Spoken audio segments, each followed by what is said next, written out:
Man, this is lifestyles of the poor and unfucking fortunate. But I tell you what, but bitch, we got views.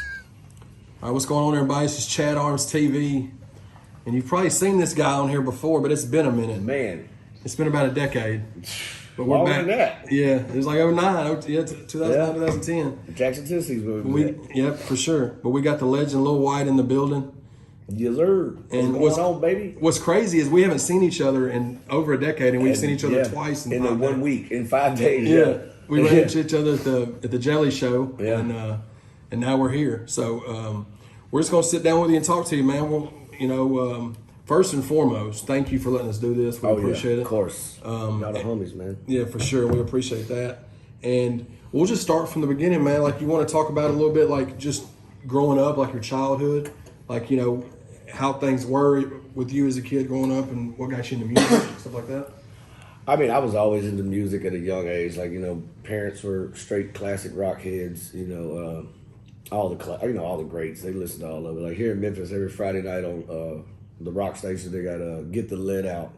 Mm-hmm. So every Friday night, I can remember, as far back as I can remember, at my house every Friday night, it was Led Zeppelin as loud as the radio would go.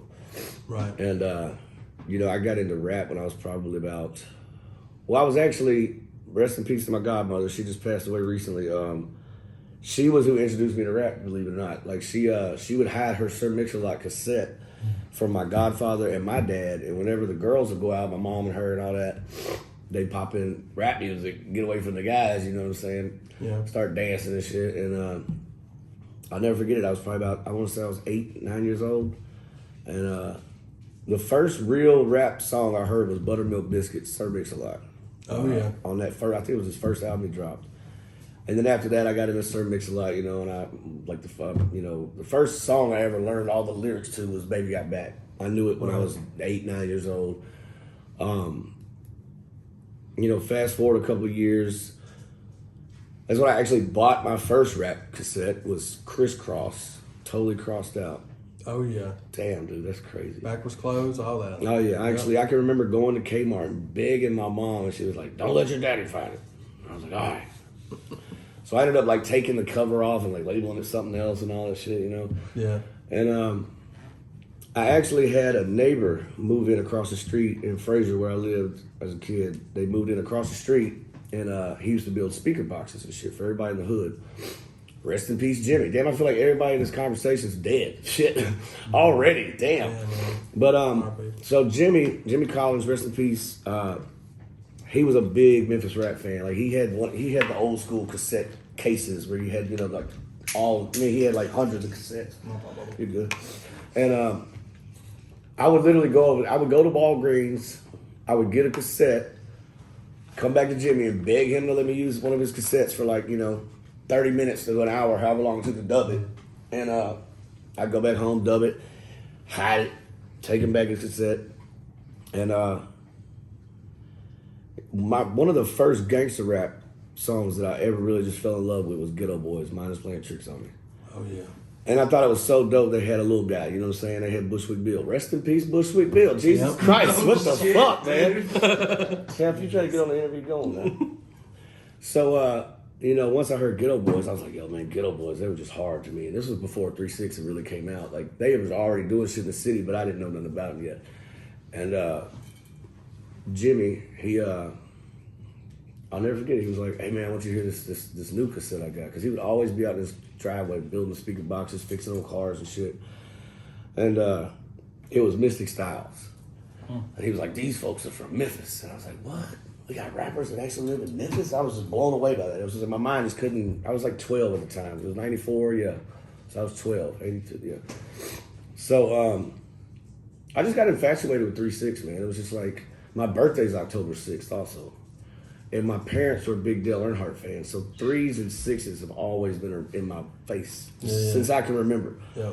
And I always thought that was kind of weird. But I started rapping about around the same time I started kind of, I would memorize other people's verses. So 95 or 96, Skinny Pimp, King of the Players Ball dropped. Yep. And I learned all the lyrics to Midnight Hose, where he flows his ass off at the end of it. And nobody at my school had heard that album yet. So one day at the lunch table, I started spitting that verse, and nobody knew it was Skinny Pimp. Shout out to Skinny Pimp, by the way. He's actually heard this story. Yeah. So I literally would go to the lunch table, just, all of my life I've been looking for one of the finest and greatest. And everybody was just like, what the fuck? Who is this kid? You know what I'm saying? And my partner, Tyrone at the time, we was in freshman, ninth grade. He goes, man, you need to write. He was like, man, because like I was always a writer in class and shit. I'd always have the best stories and shit. Anytime I had to do an essay, it was always deep and elaborate and just write. So he was just like, man, you need to start writing, man. Like you can do the flow part. Now you got to write. So I'd go, write down a couple of lyrics or whatever, spit them to him. He'd be like, dude, that's hard. You know what I'm saying? Keep it up, keep it up. So like I would go by the name Lil Pat because my name's Patrick, of course, and he was like, Lil Pat ain't cutting it. Lil Pat, this is not gonna work. I'm Lil Black. You need to be Lil Wyte. And he's a Crip, so he spelled his B-L-A-C-C. He said, you gotta spell it different. You can't spell it like white because it'll be taken racist over the years. This is some shit. This is a ninth grader's thought process now. He was ninth grade, like 15 years old. Yeah. 95, 96? Yeah, 96. Oh, no. 96. Yeah, 96. Okay. And, he was just like, dude, you need to change your name to Lil Wyte. Spell it differently, though, so it don't come off as racist. And he was like, then me and you will be out tag teaming and shit. Nobody's ever going to think nothing about it anyway because you're going to be with me. I got your back. So, like, I was like, well, how the fuck am I going to spell it? He's like, spell it like the word hype, but use W-Y-T-E. And I was like, that might actually work. He was like, all right, it's going to work. Trust me. And I was like, okay. Like, you know what I'm saying? It's just one of those weird, like, Black saw the shit before I did, to be honest. Like, and sure enough, changed my name, whatever. Started writing, and I would literally, biology class was right before lunch. So I hated biology class. So, and I was really smart. I made good grades. I just started smoking weed and skipping school and dropping out and shit like that. Still graduated, though. Stay in school, kids. So I would go to biology class, and instead of doing my work, I had this little girl beside me, one of my homegirls that I'd known since kindergarten, that would always give me all the answers at the end of class. So I just like jot down all the answers and pass the class by the skin of my teeth and shit. And I would write my verse for lunch in biology, memorize it, little 8, 16 bars, whatever it was. And I'd memorize the verse, and I'd go to the lunch table and just shut it down. Everybody else is freestyling off the top of their head, but I'd already memorized this verse, so I had a different approach. That's dope. You can do it that quick. I know, it was looking back. Even while I was just talking to one of my partners about this, and it was like looking back, it was kind of crazy that I could do that. Even he used to blow Black away because he couldn't do that.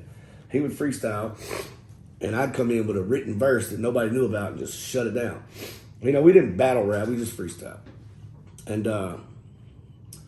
I'd say a year later, 10th grade, I was at one of my partner's houses. Everybody was outside playing basketball. I've never been good at any sport.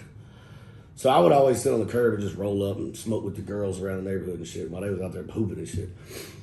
And I'd rap to the girls and get their opinions on shit. And the guys that lived 2 doors down, Shelby Forest Clique, they were making music, straight out of the garage, had a little studio. Shout out to Bo Whitlock. That's the only one I'm going to shout out. The rest of them can suck it. Bo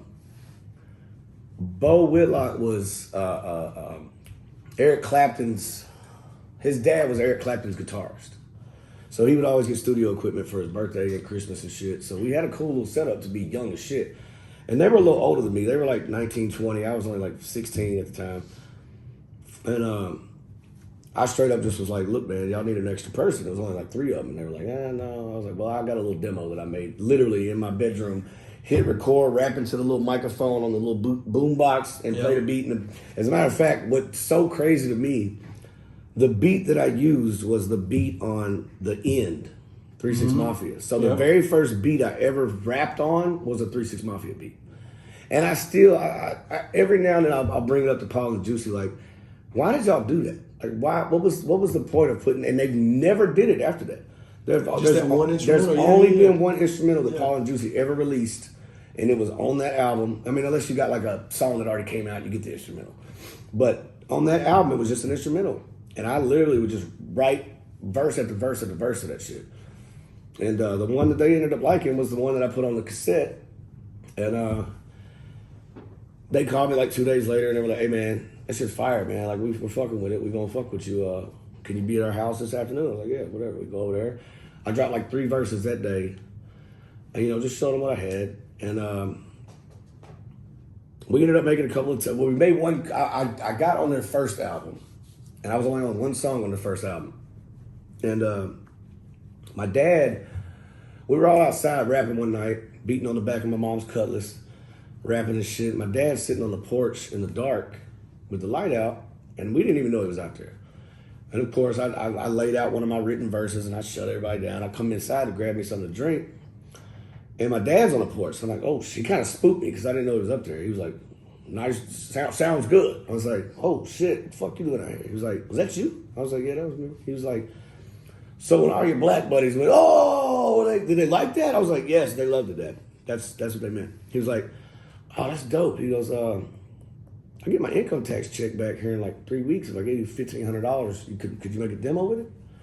I was like, fuck yeah, I could, man. Of course. He was like, I want receipts. I want everything back. I want to see where you spent everything and make sure you're doing it right.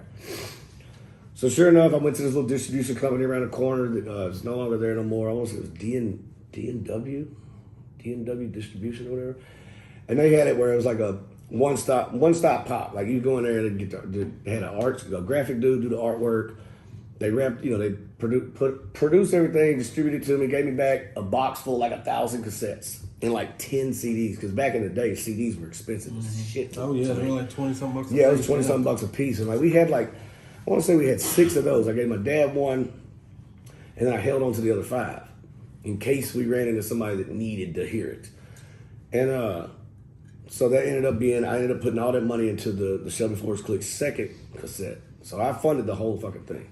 And you were on that whole project? Yeah, I was on the whole project. Yeah. It was like 16 songs. I think I was on like 13 out of 16 songs. And, of course, I brought Dad back all the receipts. I ended up bringing Dad back receipts in like 72 cents and change. And he goes, this is going to be good. He was like, I think this is going to be good. I like that. I like the music. I think this could help you out. So literally, we were slanging them out in school. We were selling them out of lockers and shit. They were selling them around the hood because they had a car at the time. I barely was riding around and shit. 6 months later, I get my first car, 4-door Cutlass, 1980 Gent. I had me a little job working at this warehouse that summer after school. That summer I was working at this warehouse in East Memphis. And 3-6 Mafia was on the radio promoting Getty Green, Project Pat. And they were talking about they're looking for new artists. Anybody that sees them in the city, don't be afraid to walk up, hand them a CD or some music. So my supervisor at the time, he was like, he was a super cool dude, Mike. Super cool motherfucker, old school black dude. He was like, bro, you need to take that album right now to the radio station. I was like, man, look, dude, you're just my supervisor. You're not my boss.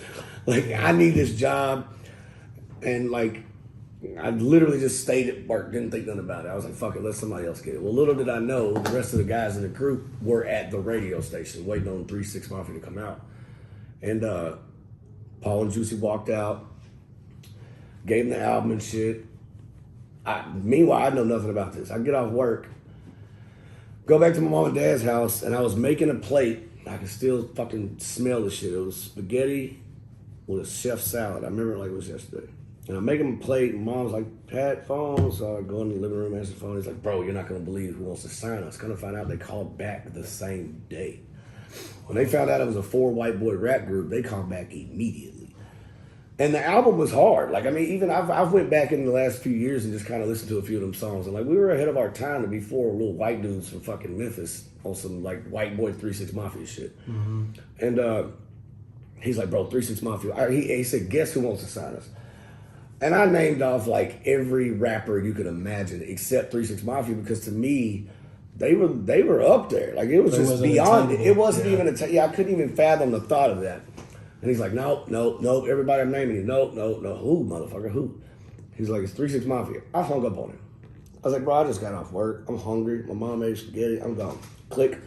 Calls right back. I'm like, what, bro? He's like, I'm not fucking joking, bro. He's like, I'm dead serious.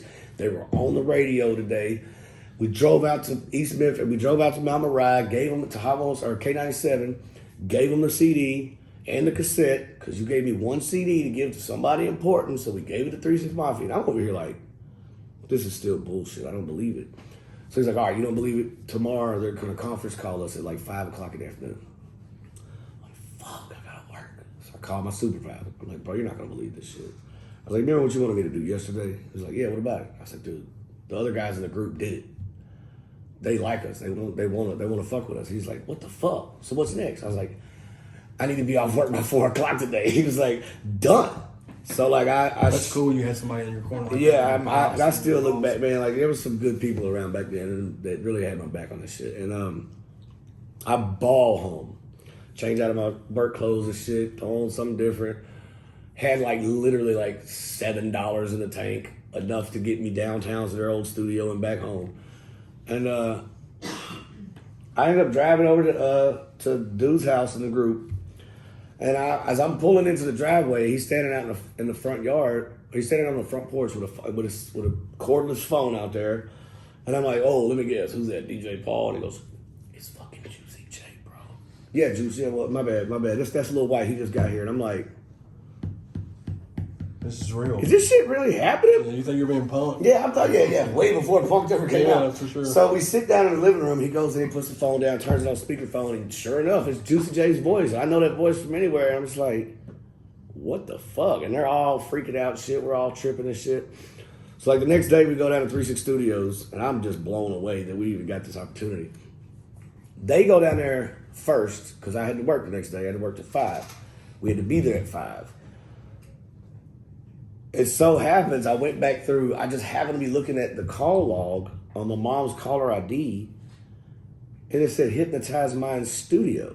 So they tried to call my phone first because my mom and dad's phone number was on the back of the cassette for booking and shit like that. Yep. So like I'm saying, like that's how long ago it was. Our parents' number was on the fucking back of it. Which he was a little older than me. He had his own phone and shit, his own crib.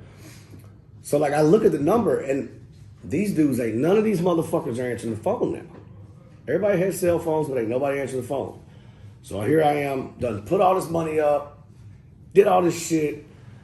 Fucking God's answered, and the clouds opened, and these motherfuckers left me.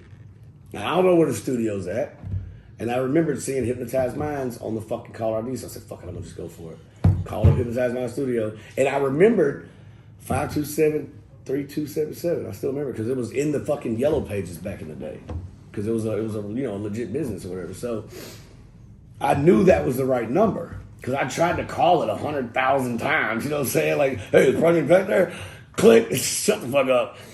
So they actually answered because they had a call ID too back in the, of course, everybody did. So it said Dean Lanshaw, my dad's name. And rest in peace, Dean. So Pancho Villa answers the phone. 3 6 Studio, I was like, oh, shit, he actually answered. Fuck. Hey, is Paul or Juicy around? This is Lil Wyte. I'm supposed to be meeting you guys tonight. He goes, yeah, Lil Wyte, where you at, man? Here, let you talk to Juice. Or let's talk to Paul. Paul got a phone. What's up, Lil Wyte? Your boys are already here. Where you at? I said, yeah, I know. I can't get a hold of none of these motherfuckers. I drove by their house and everything, everybody gone. He said, yeah, they've been here for like 20 minutes. I was like, can you tell me the address so I can get down there? He asked me where I was coming from. He gave me straight directions and shit. I walk in and sure enough, we're there. Like it's crazy. Like Paul does this fucking Dr. Evil thing where he's sitting in his chair watching TV, and Pancho opens the door. Pancho did security like right there in the little desk and shit. And Paul spins around all slow and he goes, "You must be Lil Wyte." And I mean, he was watching TV and just spins. Yeah. And I'll never forget that shit. He looked at me. It was back when he had his gold grill. It was just bling. I was like, holy shit, it's fucking DJ Paul. Oh my God. And what year was this? 2000. Okay. So, well, no, 99. No, it was 2000, yeah. Okay. It's 2000. It was right, almost right around the beginning of 2000. So we ended up chopping it up with them all night long. We kicked it all night. They let us hear some beats and shit. And the guys in the group that I was with started talking about bitches, jewelry, cars, all this nonsense shit Like, y'all just met these folks. So he's over here, how much you pay for that Benz outside? What's that watch cost? All this shit. I got up and walked the fuck away out of that conversation. And I went walking down the little hallway that had all their gold plaques and all their platinum plaques and shit. And I was just distanced myself from that whole conversation. And Paul saw me and he walked off with me. I'm sitting there just reading all these plaques and shit. And he puts his arm around me and he's like, you want you one of those? I was like, I want like 10 of them motherfuckers. He was like, your boy's got other things in mind. I was like, ooh. I felt it right then. I was like, It's cool that he saw that too, though. Yeah, I'm so fucking glad he did. Yeah. And we'll fast forward. Like 6 months go by of them trying to figure out negotiations and shit. We had an attorney and all that shit. Finally, we had this like group conference call at my buddy's studio. We're waiting on Paul and Juicy to call. I'm waiting on the attorney to call us. And he goes, all right, I got good news and I got bad news. I was like, fuck, what's about to happen? It's all finna crumble. He's like, good news is contract's ready. We all got excited. And like, okay, go. What's the bad news? Bad news is it's only for Lil Wyte. Solo deal. The motherfuckers all looked at And me. y'all were all... It was like 15 of us, and I'm there by myself. And they've all been homies for like 10, 15 years. I'm the new kid that just joined in. And they all literally just kind of like look at me. I'm like, and they're like, okay, so-and-so, we'll talk to you later. Thanks for the news, blah, blah, blah. Hang up the phone. And the leader of the group looks at me and goes, well, what you gonna do? You gonna stay with us or you gonna go with 36 Mafia? I was like, he just said, well, he said it was a solo deal with a chance for them to get signed later. Yeah. And to be on my album. They didn't want that. So it turned into this big beef war. Like, it was some bad shit. Like, it was bad. Like, it was really bad. Like, every day it was some different shit. Because we didn't live far from each other. You know what I'm saying? They would ride by throwing shit at my house and shit. It came time, we got in so many fights. Dude, it was bad. They sent a crackhead to my house. I don't mind talking about this shit with y'all. Especially you, brother. Thank you. They sent a crackhead to my house to beat my ass one day. And he was just this crazy psycho crackhead. I wasn't home, so he beat the shit out of my mama. Fucked her up bad, gave her brain damage. She ended up getting early stages of dementia and Alzheimer's. Like, she really lost her whole fucking mind within like 3 months after that incident. So after that, my dad got depressed. Keep in mind, I'm already signed to 36 Mafia now at this point. I'm on like a probationary period. They're just kind of get to know me. I'm trying to get to know the ropes and shit, going on the road with them, seeing how I act on the road. And that night, all the shit popped off. I called Paul, and I was just like, look, man, they fucked up my mom, dude. Like, what the fuck do I do now? That night, we jumped in like 3 pickup trucks, like 15 deep, went over there and fucking wrecked shop. I'm talking about fuck some shit up. Yeah. And after that, my dad fucking had a heart attack from just stress, you know, not his woman being all out of it and shit. They ended up having to put her in a nursing home at a very young age. My mom was, this was 2002, 2001 when this happened? 2001. It was, yeah, about 2001. Because I ended up signing September 13th. It was like literally like not even a week ago. September 13th, 2001 is when I signed. And yeah, dude, that shit was just crazy for like a minute. And then once, you know, everything started popping off and shit, you know, they kind of backed off. A couple of them went to jail. They kind of disappeared for a while. One of them went to jail for murder for like 11 years, and that shit was just over, you know. And then, like, after that, now it's game time. It's go time. But you've had to go through all that bullshit. Dude, yes, goddamn. I mean, it was fucked up, yeah. That's crazy, bro. So, I'm signed. I started working on the album.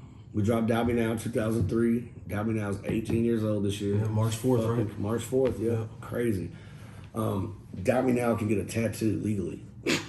It's for real, like for real. They can buy cigarettes, but they changed that. But yeah, man, the album came out, you know, and you want to talk about that, like the recording process of that? For sure.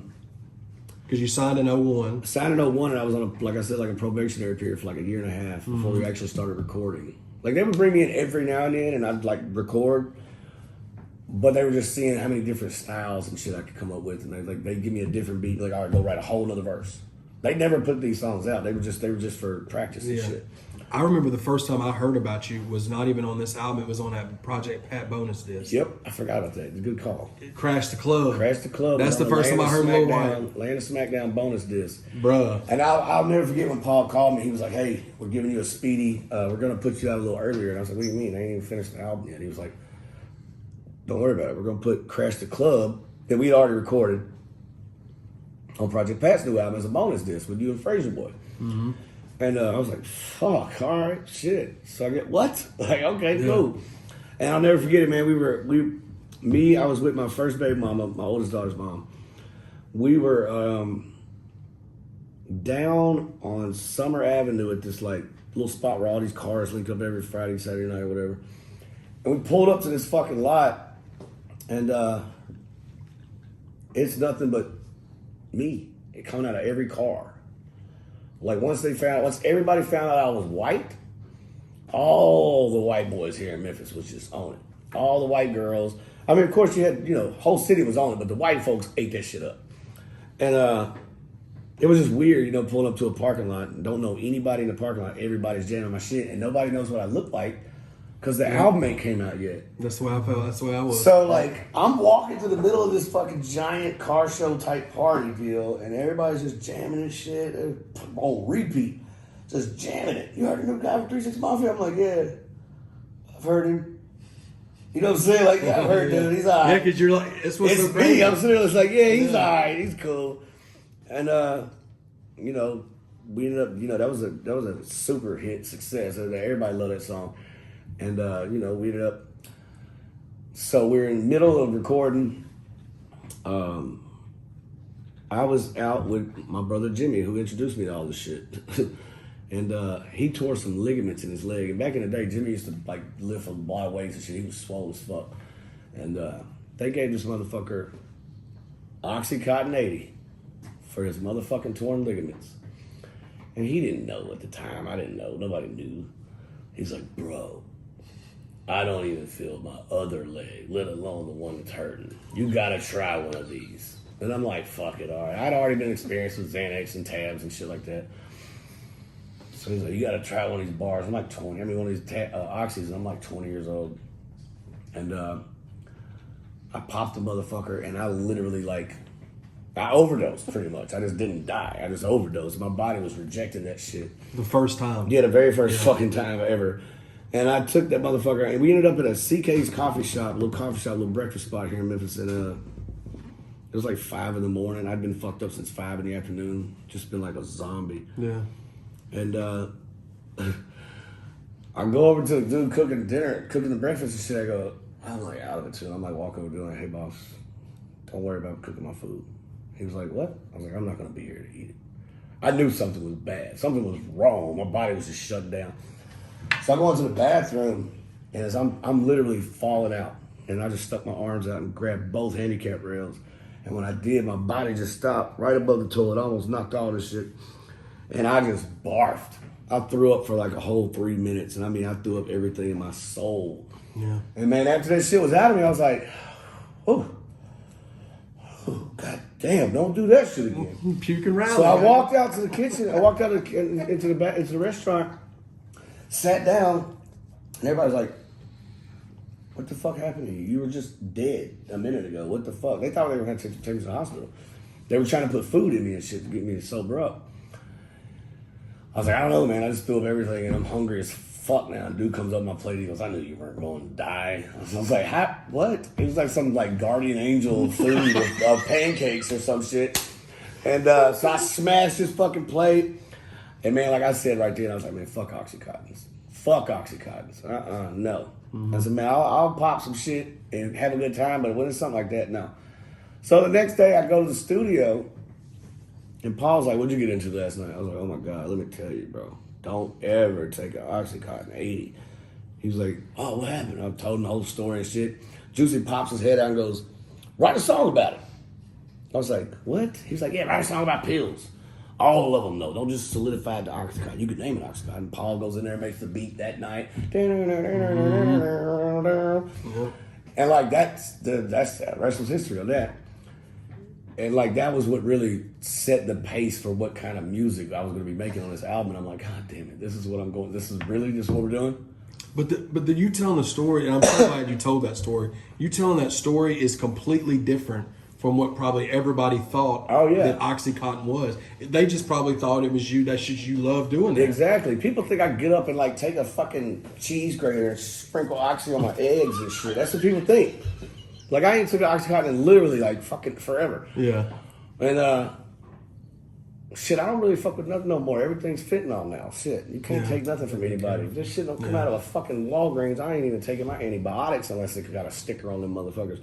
Yeah. But yeah, like everybody thought, just like you said, like everybody. Like, dude, I would go to shows and people would give me like bags of pills. Right, it happened in Evansville that time you did that show with us. Yeah, it did. When you did that song, people brought up a whole thing. Yeah, dude, me and Fraser Boy and Ace at the time, we were at a show and this dude had been in the front row all night with these big ass pockets, right? I mean, he had fat pockets. You can tell he had something in his pockets.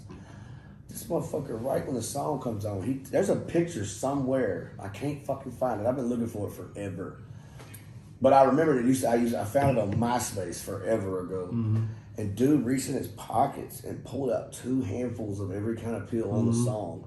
And right when the bass dropped, he just threw them up on top of me. And I'm like rapping and shit, and there's pills bouncing off my fucking head and shit. And I wish I could find that fucking picture. Oh, it's a dope ass picture. Yeah. You can see pills bouncing off my head. But yeah, like for years, like after that, people would just bring me pills, and I was like, dude, what the fuck? Like, and I'd tell Paul and Juicy this shit, like, dude, this is my gift and my curse, man. Yeah. And then after, once Oxycontin really got out there, and people start dying and shit, that's when everybody started pointing the finger. Yeah. Oh, I had a mom come to a fucking autograph signing at fucking not Tower Records. It was Spin Street. It used to be here in Memphis. It used to be Tower Records. I want to say. What did Tower Records used to be? Spin Street used to be. Was it Tower? Didn't Spin Street used to be Tower Records? Yeah, back before, yeah. Yeah, that's what I thought. So we're in there signing autographs and shit. I'm sitting out there. Paul and Juicy had the Maybach in the Rolls Royce underneath on red carpet and shit. Of course. We rolled up there clean as fuck. And, they were all taking pictures with everybody. And there's this long ass line wrapped around the door. And this mom comes in and she's like, you killed my son. Oh, God. What? She's like, yeah. My son overdosed on Oxycontin listening to your song and died. I was like, look, lady. I was trying to like blow it off, and then she started getting like kind of cocky. She got me to sign the record. She got me to sign the CD cover. She wanted that autograph. I'm signing it. I'm like, who do I make this out to? She was like, Billy. I was like, Billy. I was like, cool, tell Billy I appreciate it. She was like, Billy's dead. You killed my son. I was just like, whoa, was not ready for that one. And Paul even looks over like, what the fuck did she say? I was like, you heard this motherfucker? And I finally, she kept talking so much shit. I was like, look, lady, he probably got the motherfucking shit from your fucking medicine cabinet. I didn't fucking kill your son. He listened to my music because he liked my fucking music. You probably had something to do with that shit. So fucked and up pissed her the fuck you. off. Security had to kick this bitch out and shit. But yeah, like that shit, it was my gift and my curse. Like even now, dude, like even now, especially since Lord Infamous is on the fucking song. Rest in peace, Lord. Yeah. Fuck, there's gonna be a lot of rest in pieces in this thing I see. Yeah. So, even like now at my shows, like even though I've done fucking recorded 12 fucking thousand other songs, I cannot rock a show without ending the show with Oxycontin. It's just what the fucking fans want, and I understand that, and I'll always give it to them. Yeah. But since Lord's passed away, I always close my show out with, play Oxycontin and then let the crowd rap his verse. And then, I just put my 2 fingers up for Lord. Yeah. And I give my shout outs and shit. But, like, we did a show one time, and I didn't perform Oxycontin because it was it's a drug awareness party or a concert or some shit. They hired Lil Wyte. I know, right? I said the same shit. So I'm so fucking bummed right now, dude. That man said, "Why the fuck are you there?" I felt the same way. I told my partners at the time, and my baby mama at the time, I was like, I do not know why the fuck they booked me for a fucking overdose drug awareness concert. And like, come to find out, the guy the 2 people who actually OD'd or whatever, their brothers or whoever put on the show to pay for everything, they were big fans, of course. And I rock my set. I don't play Oxycontin because out of respect, dude died from Oxycontin. and the crowd went fucking crazy. I mean, these motherfuckers were mad. What the fuck, bro? You're not gonna play Oxycontin? I'm like, no, dude. He's like, he's looking down right now, man. If you're not gonna play Oxycontin, what the fuck do we even book you for? And I'm like, I'm like just dumbfounded on stage. I'm just like, Definitely gifted. I don't, fuck it. Play it. Play Oxycontin at this fucking drug awareness fucking concert, I guess. I don't know, whatever. And they went fucking ape shit. And I mean, it was just one of them things. It was just like, I'm on stage just rapping the whole time, just completely just like, what the fuck is going on? Yeah. So as far as the Doubt Me Now album, that obviously was the biggest single from that album. Oh yeah, and it wasn't even For sure. supposed to be a single. Right. It just was like an album cut. track. Yeah, it was just yeah, an because you had album the Good Old Boys. Good Old Boys was on the Yeah. radio here. I mean, Yeah. it was being played on the radio. Crash the Club got played on the radio. And Oxycontin, this is my fucking thing with the FCC. As soon as I fucking first heard goddamn Molly Percocet on the radio, I was furious. I said, how the fuck has shit changed so much that 10 years ago, they wouldn't play a fucking, you couldn't even say the word pill on the radio. Now it's all you hear. That's all you fucking hear. Now I was like, it's man, almost like it's promoted. yeah, if I'd have dropped Oxycontin now, bro. I'd be the biggest shit in the world. Yeah. When I heard Future say Percocet, Molly Percocet, I looked over and was like, that's on the radio? I was like, oh, that's some bullshit, man. That's fucked up. Before your time, for sure. Yeah. I remember when I heard the Crash the Club record that you did on Pat's bonus disc, and then when it was on the album, it was a remix on the album Juvie, wasn't Yeah, it? it was that Juvenile remix. Yeah, Juvenile on there. Shout out to Juvenile. But that album, bro, I just remember when that album came out, song for song for song. I mean, I bought so many copies of that thing, bro, because it was back. I mean, that was back when. Motherfuckers will steal your shit, you break your shit, get it Get in scratched. the car with somebody and it gets Yeah. scratched or somebody. Hey man, grab that CD of yours, bring it with me, bring it with us so we can listen to it on the way to the spot.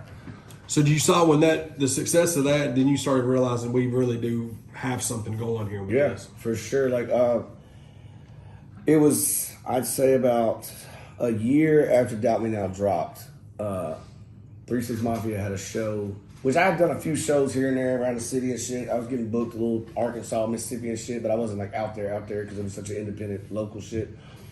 Which, I mean, it made it out everywhere, but a lot of people, they still wasn't booking me yet.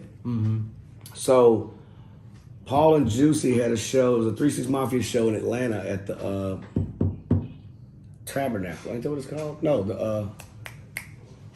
that what it's called? It's the fucking club. It's got heaven up top, hell on the bottom, and it's got the middle. I want to say it's called the Tabernacle. Hey, can somebody bring me that Crown Royal, my joint, ashtray, and a lighter? Please. She looked at me like, Ann? Please, honey. So yeah, so we're at the 3-6 Mafia show, and Paul and Juicy are like, I just went. I didn't even know I was really going to perform, so I went to the show, and Paul and Juicy were like, they already had the music loaded in the DJ booth and everything. I didn't have no idea about the shit. Shout out to Rich for my C&T ashtray. Oh yeah, shout out Ritz, man. He's My boy, it's my brother from another. So we're on stage at the fucking venue, and Paul and Juicy, I'm backstage. I'm like to the side of the stage, chilling and shit, that just mobbing to the music, and they just stop the music. They're like, "Hey, we got a surprise for y'all." I'll never forget it. Nelly and somebody else was on that show. I can't remember who the fuck else it was. It was Nelly. And anyways, don't matter. But we got a surprise for y'all. About a year ago, we signed a white artist. His name's Lil Wyte. He's out of Memphis, Tennessee. We're gonna let him rock a couple of songs. And I'm looking from the side of the stage, like, are you fucking for real? Like, Oh, man. it's a packed house. I mean, it's 3 levels of this fucking club, and we're in this bitch. And I'm like, fuck. They're like, White, come on out. And I'm like, oh, okay. Like, I'm walking out there, and they're like, look, y'all give our boys some love. If y'all fucking with the music, his new albums in stores, y'all go grab it. And we did We Ain't Playing. Oh man, We performed. I performed We Ain't Playing and Crash the Club, and We Ain't Playing came on. Dum dum Dude. dum dum, and the crowd's kind of like just kind of standing there looking at me because they don't know what to expect. Yeah. Like a white boy with 3-6 Mafia. I can see it on everybody's faces, and I'm sitting there just like, oh fuck, they finna eat me alive. Yeah. They just come on. We Ain't Playing. Hell, and I started mobbing. They all just started Motherfuckers just started slowly mobbing, just got crazy and shit. That's my favorite one. And Paul and Juicy walked out on stage with me and shit. I'm rocking the fuck out of this fucking club. And that was when I really knew. Because it was Atlanta, you know what I'm saying? Atlanta, even like now that I've been to Atlanta a million times, like back then, Atlanta was a big city to me compared to Memphis. I don't know why. Yeah. But, you know, I knew then. I knew right then on that stage, I was like, all right, this shit's going to work. And, yeah, a lot of people saw it. And we saw an increase in sales in the Georgia area after that whole next fucking month. We just saw them just jumping. Yeah. But yeah, like that's when I really knew. Like I've been knowing for years. I knew once I signed, I had these little signs all over the place that was telling me it's gonna be all right. Yeah. But then once I saw Atlanta just fucking just jumping, the whole fucking room was moving. Yeah. I was like, yeah, this is. That was the spot. I mean, Atlanta in the early 2000s, mid 2000s, bro. If you get popping there, bro, because another thing that was dope about all the Hypnotized Mind projects back then was the posse cuts. When everybody's song, you know what I'm saying?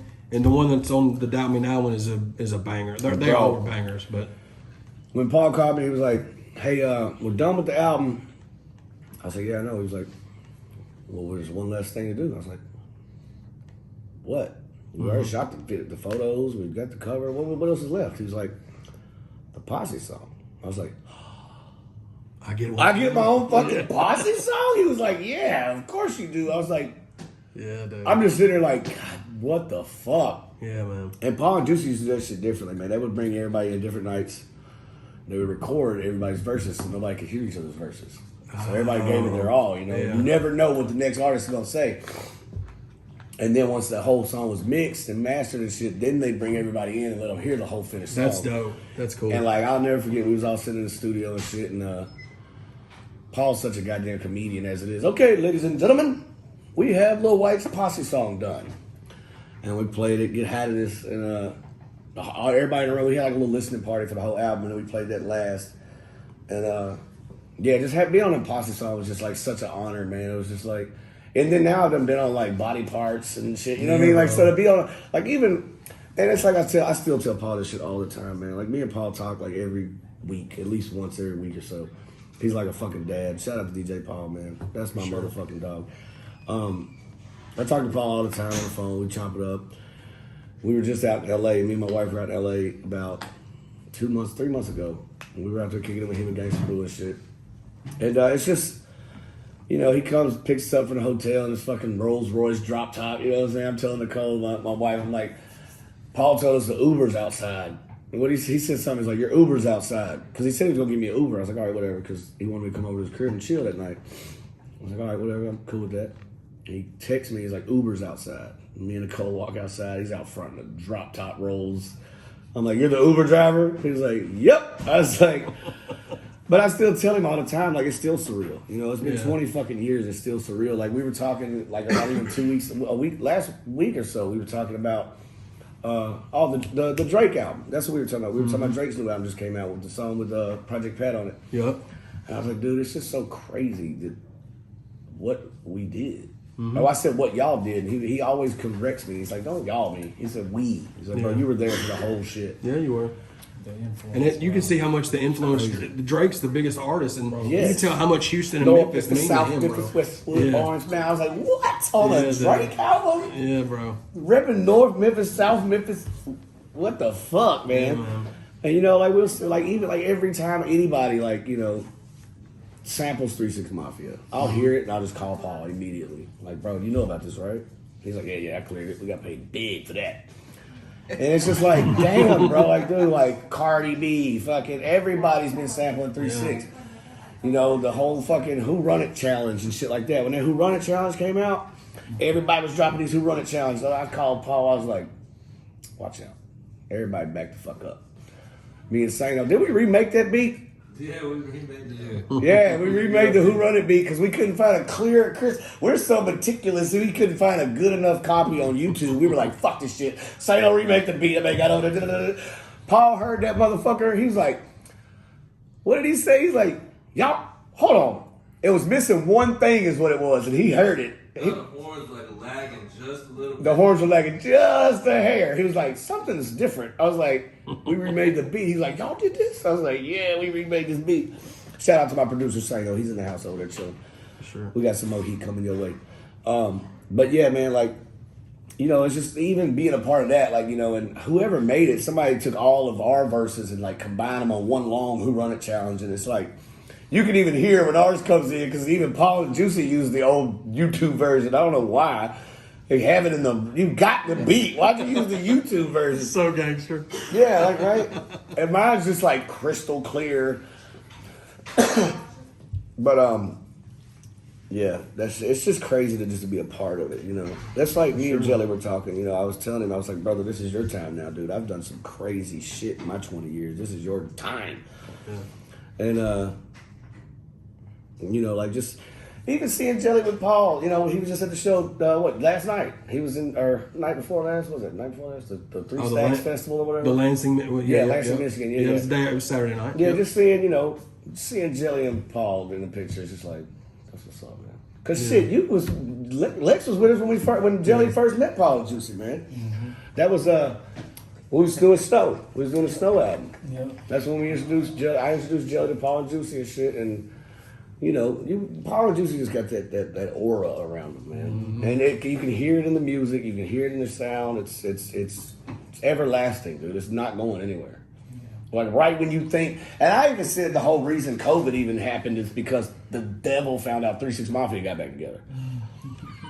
Devil's like, fuck this shit. I'm not having this thing I've ever heard anywhere. Stamp that. COVID exists because the Mafia is back.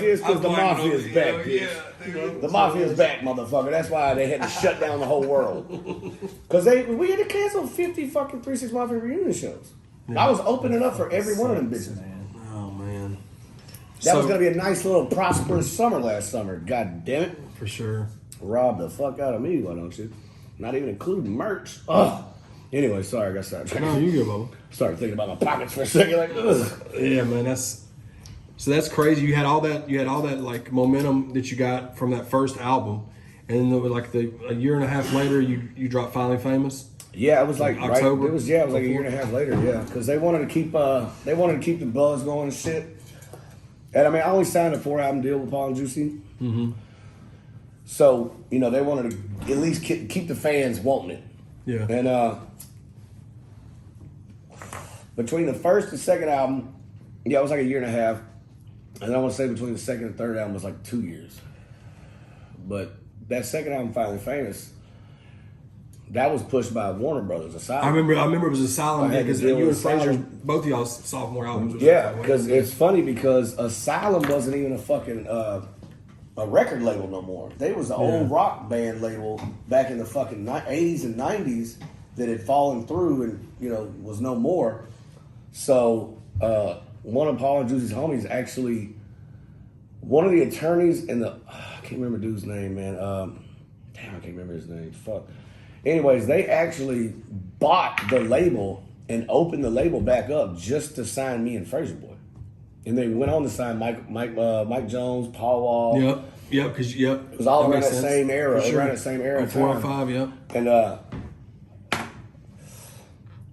they pushed the shit out of that album, and the album did really well. Actually, the album did great.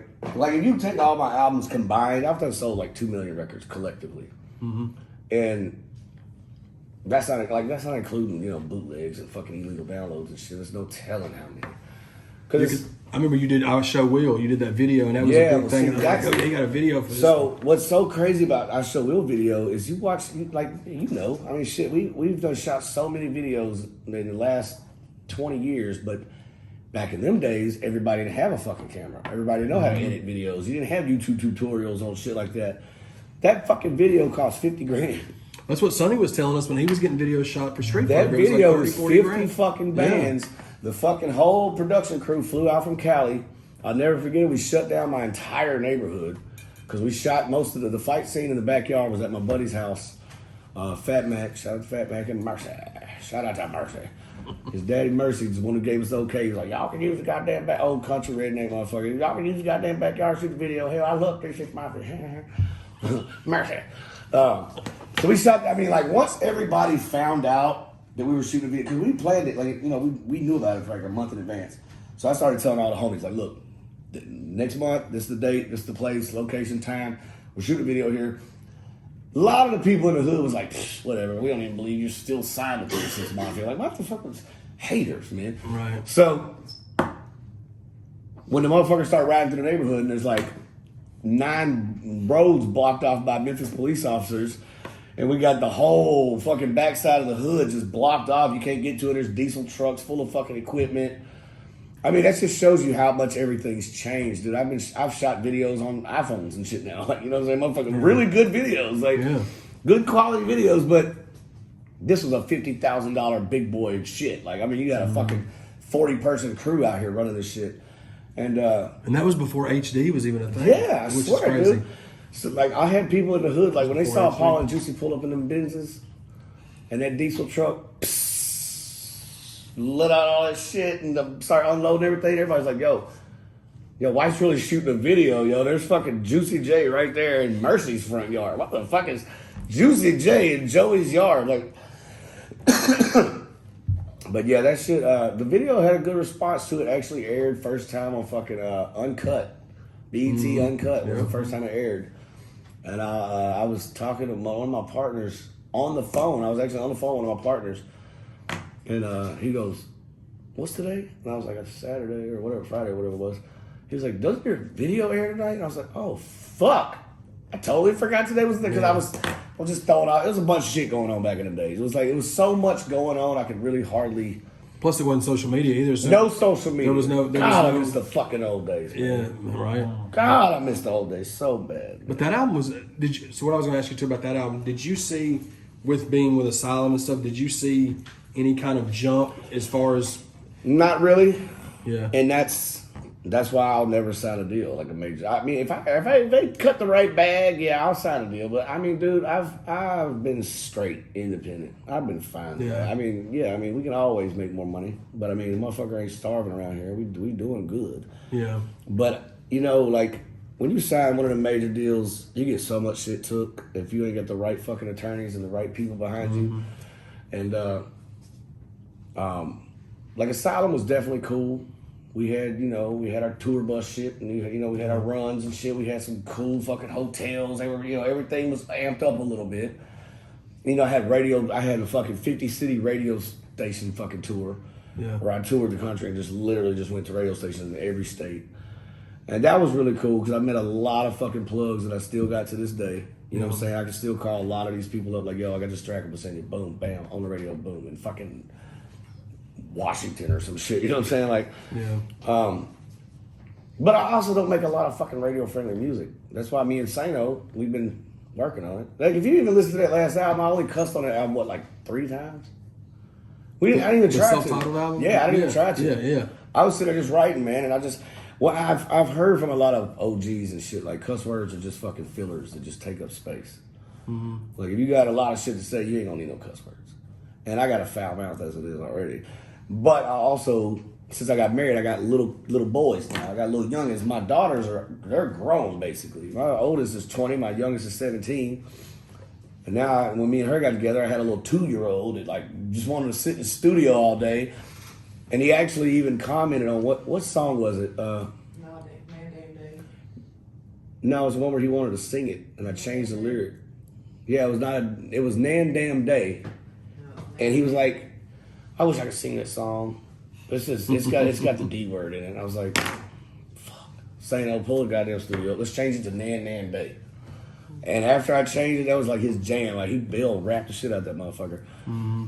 And but yeah, like even now he's 9. You know what I'm saying? So like I think that album, I think that had a lot to do with it. Why there's not many cuss words in there because like I had a little man running around the house just repeating every fucking thing I said. Yeah. Well, you've evolved now from that. Oh, I've evolved so much, dude. Like since then, we've fucking literally been on road trips where I'll just like go back and listen to my shit in chronological order, and it's insane, dude. It's like you can hear me grow. You can hear when the Newports came in. You can hear when the Molly came in. You can hear when the Coke came in. You can hear all these different stages of my life, dude. Yeah. And like this next album, it's gonna be real Big White. It's gonna be the real Big White album because I've just fucking grown.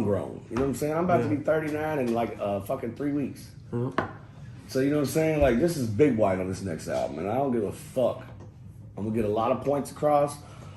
I've got some dope ass shit I'm planning on writing. I've got some ideas for about 11 songs that I've done wrote down. And my producer, his schedule's been crazy.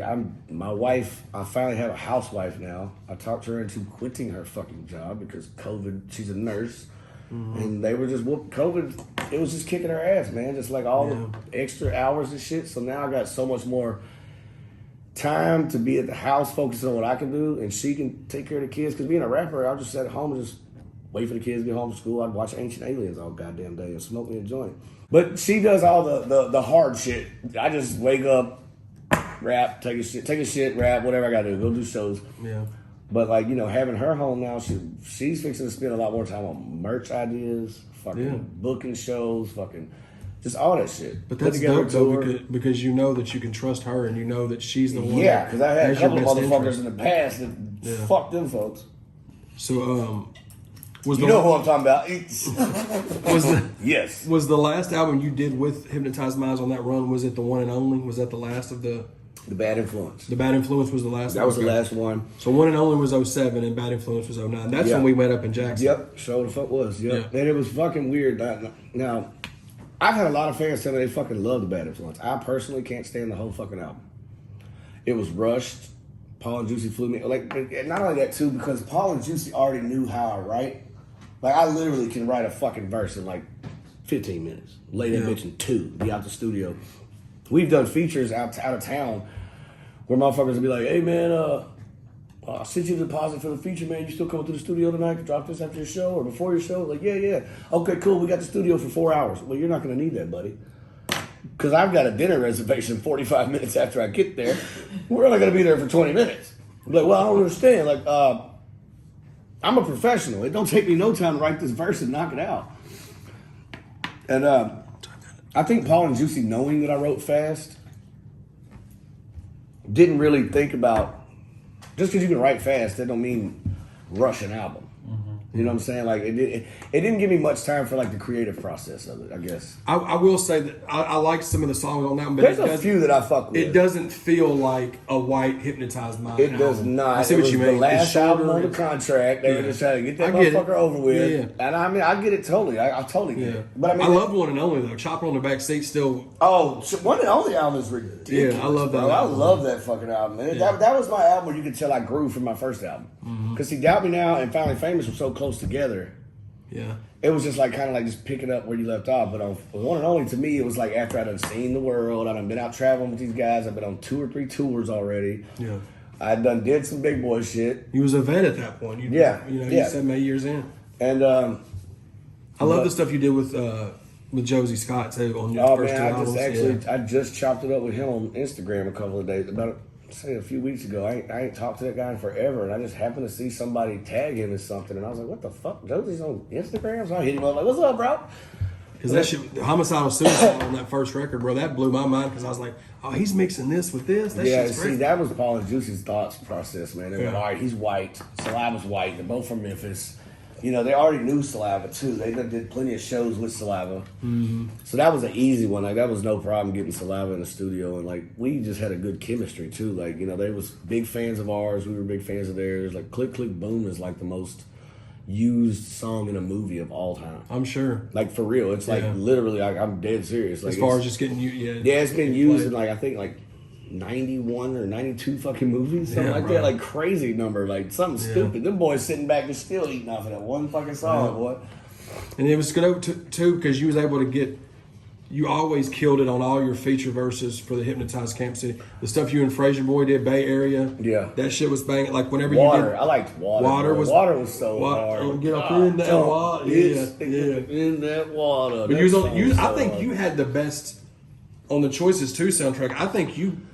That was mine and Fraser's album. That was mine and Fraser's You had the dopest like showing on that album. I cut up on that album. I love that fucking Choices 2. What was speaking about Choices 2, what was really dope about Choices 2 was so when I first got signed, you know, I got my fucking upfront sign-on bonus and shit. I literally took $10,000 out of that and went and paid all my bills up for like a year. Paid up all my rent for like a year because I had a baby on the way. And I had a baby on the way And I was working at Babies R Us. It was my dad's idea. He was like, "Look, son, I heard if you go to Babies R Us and get a job and you're expecting, you get 40% off everything in the store." I was like, "What?" So fuck yeah, I went to Babies R Us. I was putting together fucking bed frames and bassinets and shit. I wasn't making shit, but I just got all this fucking money. You used that discount, yeah. Yeah, and I got the discount, so it paid off. You know what I'm saying? So by the time my first daughter was born, everything I needed, I had. All my bills were paid up. I had fucking like a year's worth of fucking diapers in like a storage room out in the closet. That's smart, bro. And I mean, like, you know, my dad gave me a lot of great ideas, man, and that was one of them. It was just like, take care of everything while you got some money in your hand. We don't know how this album's gonna do. We don't know if you're gonna be the shit or you're gonna be a piece of shit. We don't know. He's like, I know I fuck with you. He's like, I love your shit, but be smart. Don't fuck your money off. It's cool that you had that guidance though, right there, bro. Because that don't.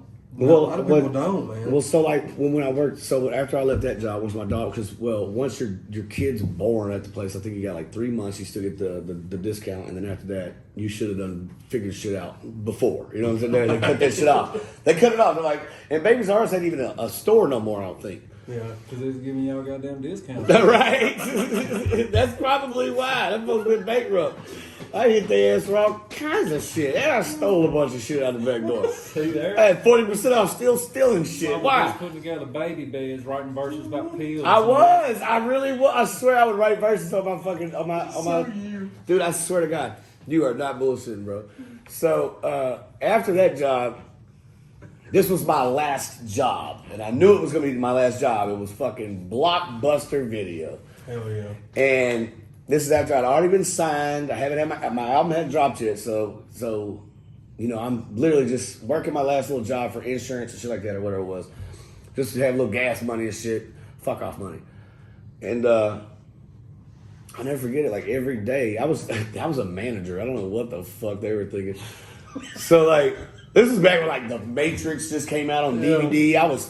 They left me in charge at unloading the fucking Dropbox.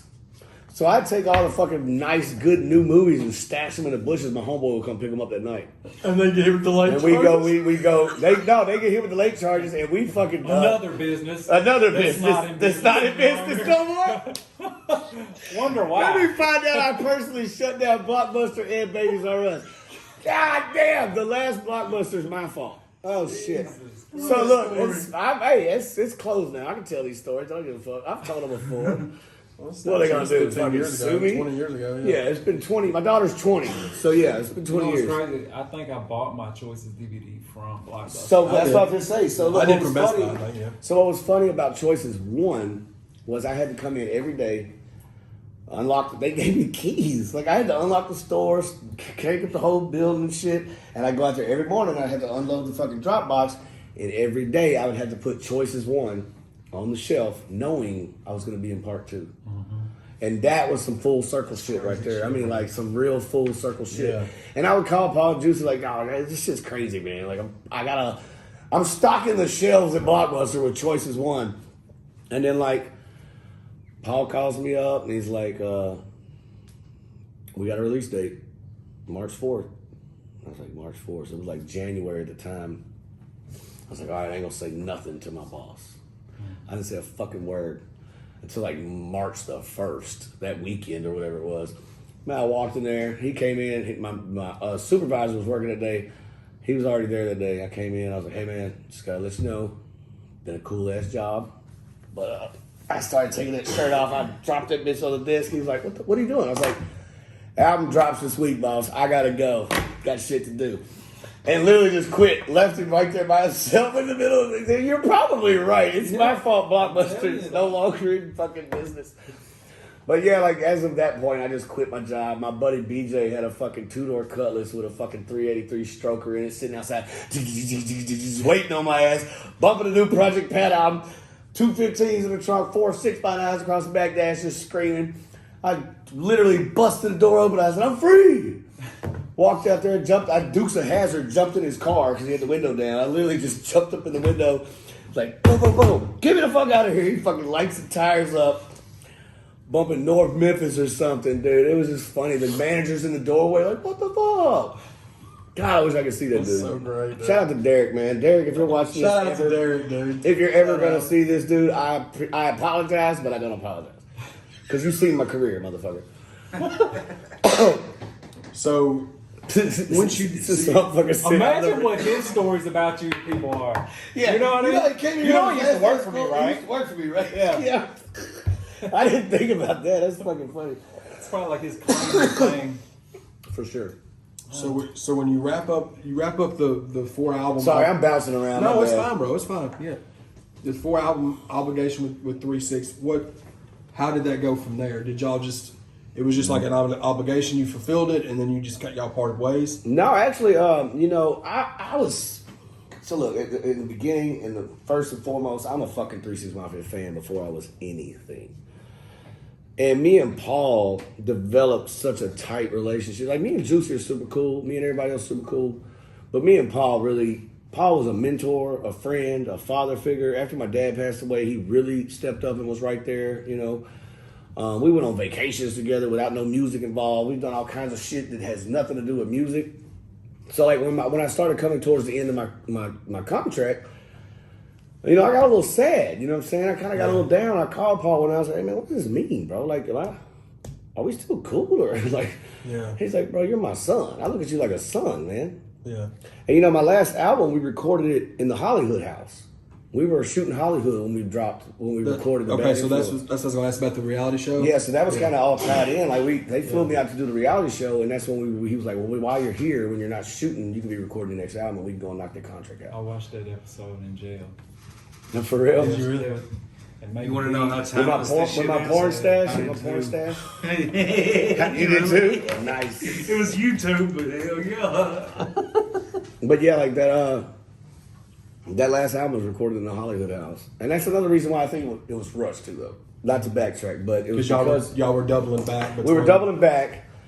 They had a fuck ton of shit to do other than the show because they had all these other meetings that every was day. right during the Grammy. It was time. after they won the Oscar. Yeah, the Oscar. And It they was- had a roster full of Every of day they had artists. shit to do. They had other people to produce, and like it wasn't that they rushed me. It wasn't that I rushed me. It was just timing rushed us. Yeah. You know, we was on a crunch time. We were trying to knock that contract out, and I even talked to Paul and Juicy like, y'all know, I'm screaming Mafia for life, right? They were like, yeah, you better. And you know, like even now, like you know, it's been what 12 years since then, Yeah. and you know, like I said, me and the wife just went out to LA just to go kick it with Paul and Boo. Like, you know, she had a weekend off and 4 or 5 days off. We had a concert fall through and she was already off work. I was like, fuck it, it was Paul's idea. He was like, dude, your wife gets super good deals on her price line. She's a platinum member. Just fly out here. We had a Vegas show. That's what it was. We were supposed to go to Vegas. Paul was going to meet us in Vegas. And he was like, fuck Vegas. Just come to LA. I was like, you want to meet me in Vegas? He's like, no. No, you know how I am in Vegas. I was like, yeah, you're right. That'll be bad. So the first after you left that with the Hypnotized Minds is the first record that you did after that. Was it the Still Doubted in 2012, or was it? Actually, I did a couple of mixtapes. You know, I dropped Yeah. because I was still trying to figure out which way to take white music. Because you know, I even make sure with Paul and Juicy, like, all right, white music's mine. I'm buying anything I drop from here on out. I'm good, right? And they were like, yeah, you're good. I was like, okay, we'll just make a double check it. I'm not trying to get no fucking paperwork sitting on my studio desk. And yeah, like so. God, I don't know what to say this motherfucker's name. You ain't got Me to and dude linked up, and you know, after that, I mean, I'll say it. Fuck, I mean, when me and Party linked up, we got a lot of shit done. You know what I'm saying? Shit went south later, but you know, in the beginning, it was all good. He had a lot of studio equipment. I had a few pieces too. I had some speakers. He had this. He had that. I had this. And we just kind of combined shit together. Bought what we didn't have. We rented this little studio, little office building around the corner just so happened to be right next door to the liquor store. I don't know how we found that. Easy access. But we ended up knocking out a few projects out of that little studio we got. We knocked out the Still Doubted, which we did, like I said, we did the Cocaine and Kush mixtapes. Yeah. We did 2 of those. And the White Christmas was later, right? The White Christmas kind of around all that same time. Okay, so you actually. were just I think the first White Christmas actually came out before Still Doubted. Okay. Actually. I'm just looking at your. Okay. Yeah. No, I'm actually looking at what you're looking at, so I can remember too, because it's been a long ride, buddy. Sure. You had a lot of big features on that record too. On the Still Doubted one? Yeah. Yeah. We had Buck on there. We had Pastor Pastor Troy. You even got our homie Big Lazy on the song. That's our Big people. Lazy's on there. Yeah, that's our people, Yeah. Damn, I ain't thought of Lazy, man. I forgot about this song. Yeah, Bubba was. I think Bubba Was on that song. Show Some Skin. Yeah, we would pull because, like I told Paul and Juicy, if my next album features, because like back in them days, like they didn't want features on my album. They wanted me to stunt. They didn't want to pay nobody else either. Well, you barely had any on the first. I mean, on. I didn't have none of them. I mean, the only features I had on the first album was, Hypnotize Minds artist. Yeah. But like, I told Paul, like, I got, as a matter of fact, Paul's the one who plugged me with Buck. Paul was like, look, man, I said, man, I need Young Buck on the track, bro. He was like, that's easy. Me and Buck. Because they did Still Fly. Yeah. That was right after Stay Fly, right that whole fucking shit, yeah. So yeah, that was around that time because that was 20. Well, it says Still Doubted was 2012. I guess we can kind of get into this part. How did you link up with Jelly? How did that become? Okay, so all right, this is actually a good one. God damn it, I didn't want to smoke a cigarette on here, but I got to. We pause. No, you're good. I mean, shit. Can I get a cigarette, please, babe? Do you have iPhone? Yeah. You need a charger? Yeah. Will you grab your charger also, honey, by me? You good? Oh, yeah. Shout out to my wife. She's rocking bunnies and merch right now today, too. Heck so. yeah. It's a family affair, man. We just 3-6 on to remember exactly where the fuck I was at. Like, and one of my favorite things was back in the day when Paul would be like, "Hey, come to the studio. The new Project Path album's finished, and we're gonna do a listening party tonight." I'm like, "Fuck yes!" You know what I'm saying? Keep in mind that when I'm in the beginning, I'm fucking 17, 18 years old. Mr. Don't plays in my top 5 Oh, favorite for albums of all sure. time. Favorite rap albums. Getty Green's in my top 5 I love Getty because Green, that's yeah. the album they were promoting when they was at the radio station. Yeah. But yeah, so all right. After Doubt Me Now dropped, talk about Jelly, Yeah. my bubble. After Doubt Me Now, actually I want to say it may have been in between Doubt Me Now and Finally Famous. I can't really remember because I don't really remember the exact year. I could probably look it up and get it back to you. But Eric E-Mac Yeah. did the White Boys Can't Rap tour. Y'all remember that shit? Mm-hmm. Remember that shit? Mm-hmm. So it was me, Stack, Struggle, Alexander King. Me, Stack, Struggle. Was D-Ray on there? D-Ray was there. He was with us. I want to say Worm was on there too. Rest in peace, Worm. God Yeah. damn, it's one We got more. you a shirt. We brought you a shirt. Fuck yeah, I should have been rocking that the whole time. No, you good. So like that's one of the funniest stories ever because like none of us had met. Jelly and Struggle and all them knew each other. They were all Nashville boys, but I was the Memphis boy. I was the only motherfucker from Memphis. Everybody else on that whole show was from Nashville. So I'm going into this show automatically thinking because me and Eric, he had done chopped it up. We had done talked about it. And this was back. I was booking my own shows. I didn't have no booking agent or none of that shit because Paul and Juicy just signed a distribution deal with me. It was a straight up distribution deal, record deal. That's it. Everything else you got to hire your own people. Wasn't like a developmental. Yeah, it wasn't done like that. It was done like that, which I was cool with that because I got to learn so much more growing up just on my own because I had to. But so I booked the show. I sent E the contract and everything. He fucking Western Union me the deposit or whatever. He's telling me who all was going to be on the show. Of course, I'd heard of Stack. I'd never heard of Jelly or Struggle or anybody else. I'd heard of Stack. That was it. So we get to, I want to say our first show was in like Knoxville or some shit, or Chattanooga. So we pull up to the first show.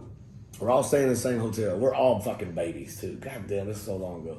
We were fucking kids. I don't give a fuck. We might have been old enough to drink, but we weren't old enough to get in trouble and drink. So we pull up. Struggle had his braids down in here. Jelly had long braids, and we're all meeting up in the parking lot and shit. And me and Jelly just kind of hit it off. Struggle's first words to me, I swear, he'll fucking back me up on this. He walks up, he goes, "You sampled my grandpa." I was like, "Who the fuck's your grandpa?" Oh, good old boys. He was like, "Waylon Jennings." I was like, "Whoa, shit. Hey, big guy. Hey, calm down now. Everybody relax." And this is back before Struggle was cut. Struggle was big boy. Yeah, that's Brady's Struggle. That's like Brady's Struggle was 2000. Yeah. 2004-ish, Yep. right around there. Yep. Oh, yeah. That's when I met Jelly. Oh, yeah. So me and Struggle laughed and shit. He was like, "I'm not gonna lie, I fucking love the song." I was like, "So we're cool." He was like, cause I'm like there with like one of my homeboys and my DJ, and he's just like kind of intimidated. I'm a little guy. Struggle is not no little dude. And his first words were, "You slept with my grandpa," with his deep ass voice and shit. What's up, Strobe?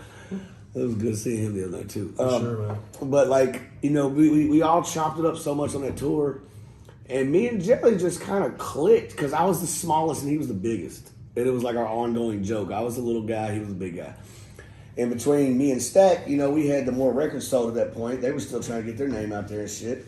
Jelly and Stroge and shit. And me and Stack were the headliners. You know, I think we swapped out every other night or some shit. Or I think I just gave it to Stack. I just go on first and let Stack kill it. And just throughout the years, throughout the next 2 years, I'd say a year or two. Me and Jelly would always chop it up on the phone every now and then. He called me out of nowhere, and then he went to prison. Wah, wah, wah. Yep. And I didn't hear from Jelly. And then I heard 07, 08. Yeah, I heard through the grapevine Jelly's in jail, whatever. So I ain't talked to Jelly for a minute. And Fat Boy from Jackson, Tennessee. You're my dog. That's why I met you. Boy. That's why I was up there. I know, man. It's funny you said that because Fat Boy. Oh, I posted a picture of me and Jelly from the show the other night. And Fat Boy commented. I was like, bro, I'm so glad because Fat Boy had a song that he wanted. He had Jelly Roll on a feature. That's what it was. He had a feature from Jelly Roll on his song, but he called me up and was like, look, if I pay you for this feature, will you put the song on your next mixtape? Because you'll be able to get it out a lot farther than I will. I was like, yeah, fuck yeah. I was like, who's on it? He's like, Jelly Roll. I was like, what? He's like, yeah, Jelly's, you know what I'm saying? I'm like, oh, fuck yeah, I ain't talking to my boy in a minute. So he sends me the song, and I send him back the song, let him hear it. He's like, bro, y'all killed it, whatever, blah, blah, blah. We put it on my next mixtape. Time passes. Jelly gets locked up again. That's what he did like that 4 years or whatever it was. Yeah. What was it, like 3 or 4 years, wasn't it? Wait, I think it was less than that, but it was It felt like longer. So Jelly gets out of jail. So after that, Jelly calls me like the week he got out of jail. This is when Struggle had the was it the Mass Bomb? What was it called? Mass Bomb? Mass Bomb. Yeah. Because the Struggle had the Mass Bomb studio on like the 4th or 5th floor of that building or whatever. And Jelly calls me out of nowhere and he's like, what's up, Bubba? And I'm like, what's up, brother? He's like, man, I got like 50 songs recorded. I need you to hear, man. He's like, the person that was supposed to fuck with me is not fucking with me right now. And I ain't got nobody to fuck with me. Come fuck with me, brother. Come listen to this shit. Fucking sign me. White Music was already kind of bulling and shit. He's like, sign me to White Music, brother. Come on, bring it. And me and Dude drove up to Nashville. That was me, Dude, and we picked up old Citizen Flip in Jackson. Oh, we picked up DJ. We picked up my old DJ Flip, and shout out to Flip too. He's doing really good in Jackson right now. He's a bodybuilder now. What the fuck? Right? Like, That's crazy. So we pick up Flip in Jackson, and we're just talking about all this shit on the way to Nashville. And we pull up in Nashville, and Jelly comes out. He done shaved his braids off. He comes out fresh fade, fresh as fuck. You can tell him the struggle been getting it in. And this motherfucker picked me up and hugged me so goddamn tight. He popped every fucking bone in my body. I'm like, all right, bro, put me down. So we go up in there, and the album, the music he let me hear was Deal or No Deal, pretty much. It's pretty much the whole mixtape. I heard all that shit before it came out. And Deal or No Deal came out, and I just straight up told him, I was like, bro, what's up? Come over here. Let's fuck with me, bro. Come to Memphis for a fucking couple of months. Come stay at my house, because me and Dude had a big ass house at the time with like 2 extra bedrooms and shit. I came up there. Yeah, you been That there. was when y'all did the Pop Another Pill record for Deal or No Deal. Yeah. So we did Pop Another Pill and Deal or No Deal. That's when we went down to PCB, shot the fucking video, and it just went. Y'all was down there for the shows at La Villa. Yeah, we had some shows down there because I booked between. Well, actually, let me rewind. I didn't do that. That was Jelly. When we pulled up on Jelly in Nashville, he goes, Bubba, guess what I've already got us booked? And I'm like, what? How you gonna book us a show without telling me, bro? He's like, I got 4 shows down in PCB spring break this year in like 2 months. Dude, that fucking week was insane. So like, we wake up the next week. We didn't have no video really planned out. So we wake up. I wake up the next morning, hungover as shit from like the first show. And Flip comes in. He's like, "Hey man, I met these chicks down on the beach. You see that big ass beach house right there? They got that beach house right there, and it's like 15 girls staying there. It's like 5 of their homies, and they got like a whole shit ton of people from Georgia. And they're shooting the video. We gonna shoot the video there tomorrow. I was like, video to what? He was like, Pop on the Pill. I was like, Oh, okay. And that's when we got the idea to do it like Weekend at Bernie's. It was 2010. 2010. That's exactly right. Yeah. And so then that was the first song y'all collaborated on, just y'all two. Yep. And then Very from first there, one. From there, it just went. Dude kept wanting to do some other shit, and me and Jelly just wasn't feeling it. You know what I'm saying? Me and Jelly was like, no. And then Dude got out of my life, and it was funny because I was living in Georgia at the time. I was in a fucked up relationship with a mouthy bitch, and Jelly calls me. What are you doing, Bubba? I'm sorry, all of our stories. That's how every conversation starts out with Jelly Roll and me. I don't know how y'all start out. What are you doing, Bubba? It's every one of them. Yeah. Unless he's in jail or something, then it'll be different. But he's like, what are you doing, Bubba? Look, man, I'm sitting here with my buddy Stoner. We got all these beats, man. I think we should finally do that collaborative album we were talking about doing. That other people had different ideas of going routes with it, but I think we know what to do. We just throw on some hard beats and just fucking rap. I mean, that's just how Jelly is. Just goddamn turn on the beat and let's just fucking rap. Yeah. It's not easy when you know what you're doing. I mean, it's not hard when you know what you're doing. So, like, I was like, look, Jelly, I'm not going to lie to you, brother. I had somebody fuck me over, been taking money from me over the last few years, and I'm kind of fucked up on bread right now. I'm not even going to lie to you. Yeah. I ain't got no ride right now. I just got a DUI. My truck's broke down. I can't get there. I can't get to Nashville right now. Right. He was like, well, what do you need? I was like, a flight? He was like, done, Bubba. I was like, well, let me know what's up. He's like, I'll call you back in 8 minutes. He calls me back literally like 8 minutes later. He's like, your flight leaves tomorrow at 9 a.m. Don't miss it. I was like, tomorrow? He was like, pack your shit. You're coming to Nashville. I was like, Jelly, I'm at the time I was living at my girl's mom's house at the time, down in Georgia. Yeah. So I'm like, bro, like I'm literally done with this bitch. I just need an exit strategy. Cause I ain't got no car. I'm down here just like, what? Like, what the fuck? Yeah. So Jelly literally like said, fuck that bitch, brother. We got this shit. I got you. Like, just be at the airport. I don't give a fuck if you gotta get a taxi. I'll send you money. I don't care. And sure enough, next morning I woke the fuck up, told the bitch I was out, fucking flew to Nashville, and we started No Filter that day. And I want to say the first song we recorded, oh man, dude, I can't really remember. But I do remember the first song we recorded was one of the heaters on the album, which that whole album is Did you jamming. break the knob off? No, that Break the Knob Off was actually like the last one we recorded. And it became like the single off the album. But like when we first recorded that very first song, we looked at each other and we was like, yeah, all you gotta do is turn the beat on and let us rap. Yeah. But like even then, you know, like I was telling Jelly, like Jelly would be walking through the studio singing and shit. Yep.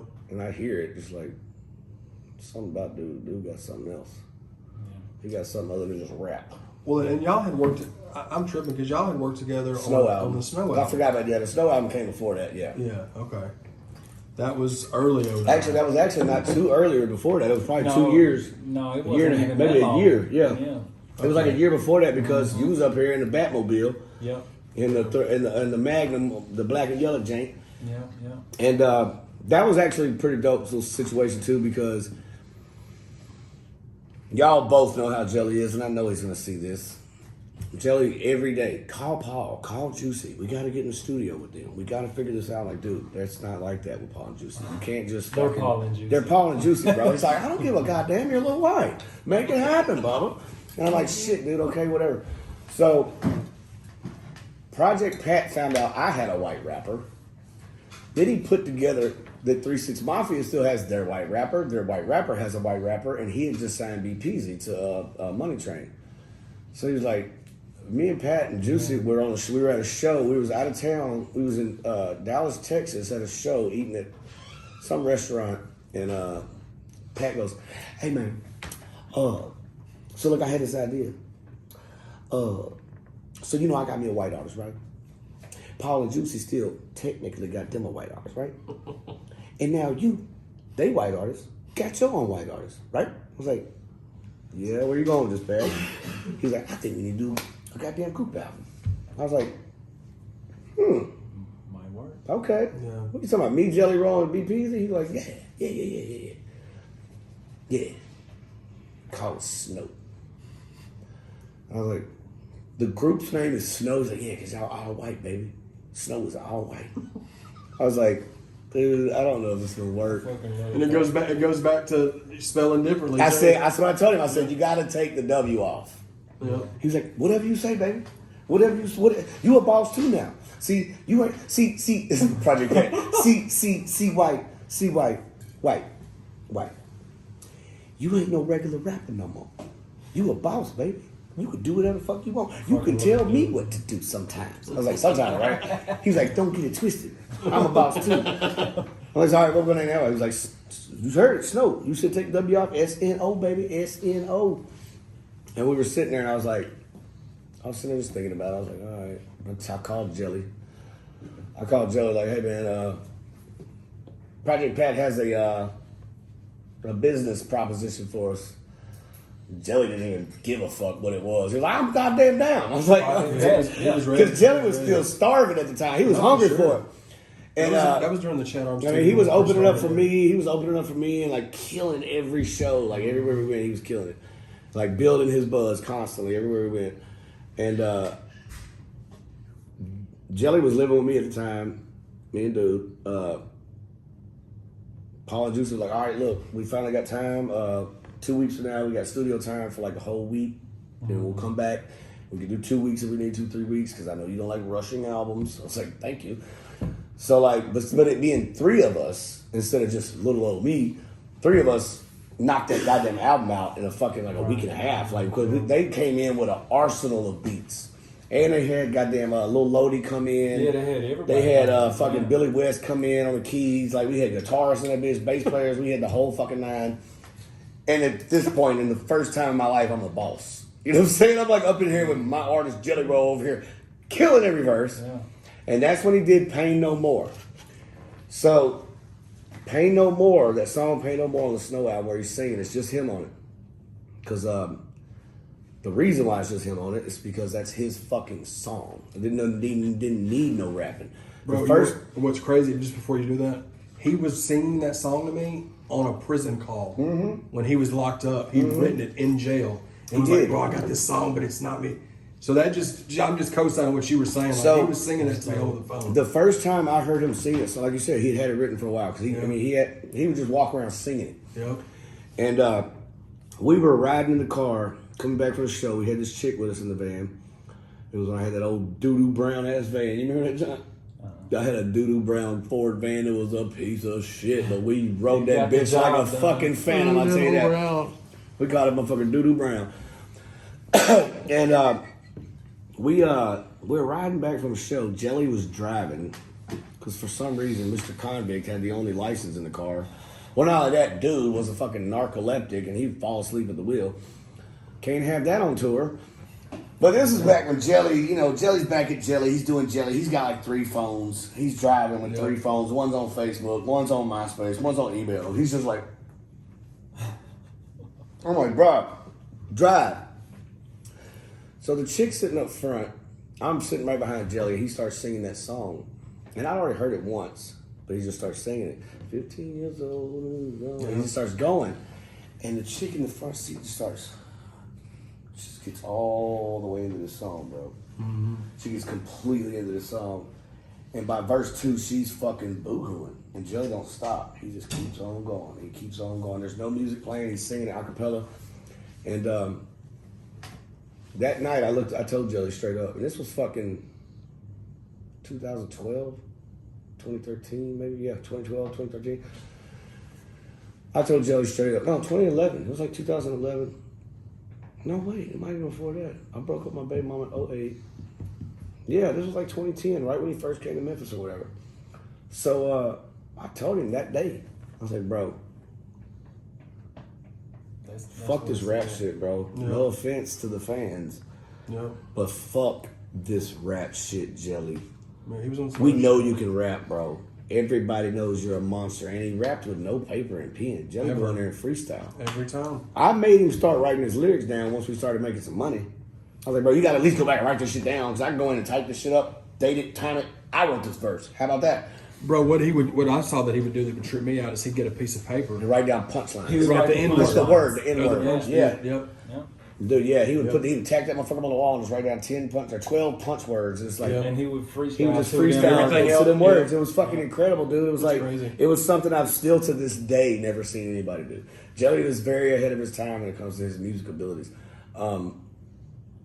So that night when I told him, I was like, brother, get your ass in the door with the rap shit, but that singing shit's gonna take you a long way. Yeah. And like, you know, once he started hitting the therapeutic musics and shit, you know, that's when he started tapping into the singing and stuff. And like, that's when I started hearing him transitioning. And like the last few projects he's done over the last few years, like I can, you know, Jelly still loves to rap though. That's For that. sure. See, Jelly's so smart because he loves to rap. He loves spitting some straight gangster shit, straight baller shit, funny shit, goofy shit. But he's also smart enough businessman to know where the goddamn bag's at. Yeah. Like seeing him fucking sing "Simple Man" with Shinedown. Did y'all see this shit? Yeah, bro. Oh my god, dude! I teared up watching it. Like 30,000 people. Like, dude, what the fuck? Yeah, but I mean, with all that being said, man, to the fans, to the people watching, I am beyond proud of my brother. Yeah. I heard something in that man a long time ago that y'all finally get to fucking hear, and I am so proud of my brother. The motherfucker's got a billboard in Times Square right now. Right as we speaking, right now. Yeah. So shout out to my brother Jelly. And he even was doing that on Demons that y'all did. Oh yeah, that was like early Jelly harmonizing. Yeah, he still my demons. Yeah. That's probably one of my favorite records. Demons, I love Demons. Like Demons is a dope ass song because me and Jelly's chemistry is dope because we know each other so well. You know, we get in the studio, we hear a beat. He'll throw an idea about what it needs to be about. I'll throw an idea about it, and we might even scratch both of those ideas and meet in the middle somewhere, or use one of those ideas and combine our thoughts. And like, even if you go back and listen to any No Filter, any Snow album, anything me and Jelly did, we know what the fuck we're doing. Yeah. When we get in that studio, especially with Stoner, like, you know, because Stoner he's like that link, you know, like me and Stoner and Jelly. That's why I even said straight up, Jelly, if you want to come back to the rap world, don't. I'm joking. Please do come back. Just for one more album. No Filter 3, we're going to have Sano and Stoner in the studio. Yeah. And see what them two fucking geniuses can come up together. Yeah. Because I'll take my invisible hat off to T Stoner. That's my motherfucking brother. That boy is a monster. Yeah. And all I did was found somebody with the same quality as him in my city. And I'm telling you, man, like, them two boys get in the studio together. Oh my God. Yeah. Nigga, he can play drums, he can play guitar. Shit. Stoner. Yeah. Sup, dude. So then you and Jelly did the collab albums, and then you and Fraser Boy did We did the bar album, yeah. Bar album. We put the bar album out on White Music. We did the bar album. That album came together really dope too, because we had MJG on the album, we had Boo on the album, we had Chad. You know, everybody just had that Memphis feel. Yeah, it had that super Memphis feel. That's all we was going for. We had Jelly. Was Jelly on? Yeah, Jelly was on.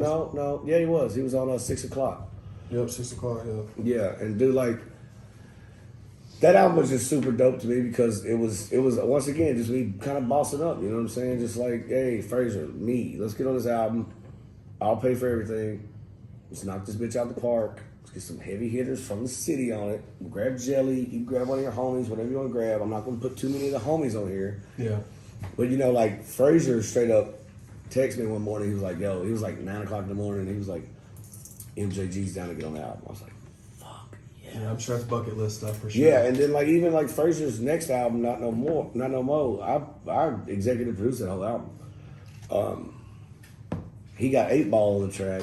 Yeah. And when 8 Ball got on that song on his album, dude, me and Stoner, I was like, man, that was back in my Molly days, sorry, but if you could hear all the echoes and shit's all kind of trippy, that's because I was fried. But Stoner wasn't. So I could tell Stoner my ideas and he just bring them to reality, like, blah, blah, blah, blah. Yeah. Thank you, blah, blah. He's producing half of his album. I know. Yeah. Congratulations, Yeah. Mr. Biggs. Yeah. You know what's fucking crazy about your last name? That's your real last name? So now my godfather's last name's Biggs. Gotcha. Oh, that's dope. Yeah, so like I've been around Biggs my whole life, like since the day I was born. Stamp. Stamp, son. Hey, that's how we can run it. You're my cousin. Yeah, man. My godfather's don't cousin. Dude, he was I'm not calling playing. himself. I ain't wrote the verse yet either. I'm gonna fuck with you. He was calling him on the way down there. He was saying, "We need to call." We're that rap show cousins now. Big White meets Little White. I'm down. I'm totally down. But you're going to have to back off next album because it might be called Big White. Yeah. We ain't got to worry about Best Buy putting me in a selected area no more. I can name No. it. Well, that was my problem. Like, I wanted to name an album a few years ago, Big White. Mm-hmm. But the record stores were still open and everything hadn't crashed yet. And it was like, well, the way it works, you're Lil Wyte, L, Right. W. So if we move your fucking shit, nobody will find it. And I was like, well, goddamn. But then now everything's fucking digital. It's like, You fuck gotta about that now, y'all, bro. Big White, dog. Yeah, I mean, because and even after the collaborative album with you did. Let's look at you did No Sick Days. Yeah, No Sick Days is one of my favorite projects because it was the first project where I had nobody else around me, like dude and other dudes and a few other people, where it was that No Sick Days was all me. No, well, all me and Stoner. I'll say You had that. Jelly on that one too. Yeah, I had Jelly on that one, Ride It Like a Rental. Yep. That fucking song came back to bite me in the ass. That was all over the news. Really? You damn right. It Memphis rapper Lil Wyte steals rental car. damn I right didn't it steal the fucking car, man. I just kept it for too long. I didn't steal it. I was gonna return it, and I did. After I saw I fell from the fucking news. Yes, I mean you've still been putting out. I mean, because you and Highlight did something. What's it called? We did the night lights. Night or White Lights. Show improving. I didn't even see that. Dude. Yeah, man. Remind me to get you that worm shirt. Send Alexis Maserati out. I'm not forgetting that. Yeah. I want to watch both you big fuckers get back in that damn thing anyway. Yeah. Say that one more Put that time for on the your camera. stories. We showed up in a fucking Maserati. Oh yeah, they showed up in a Maserati truck because they're some big guys. Yeah.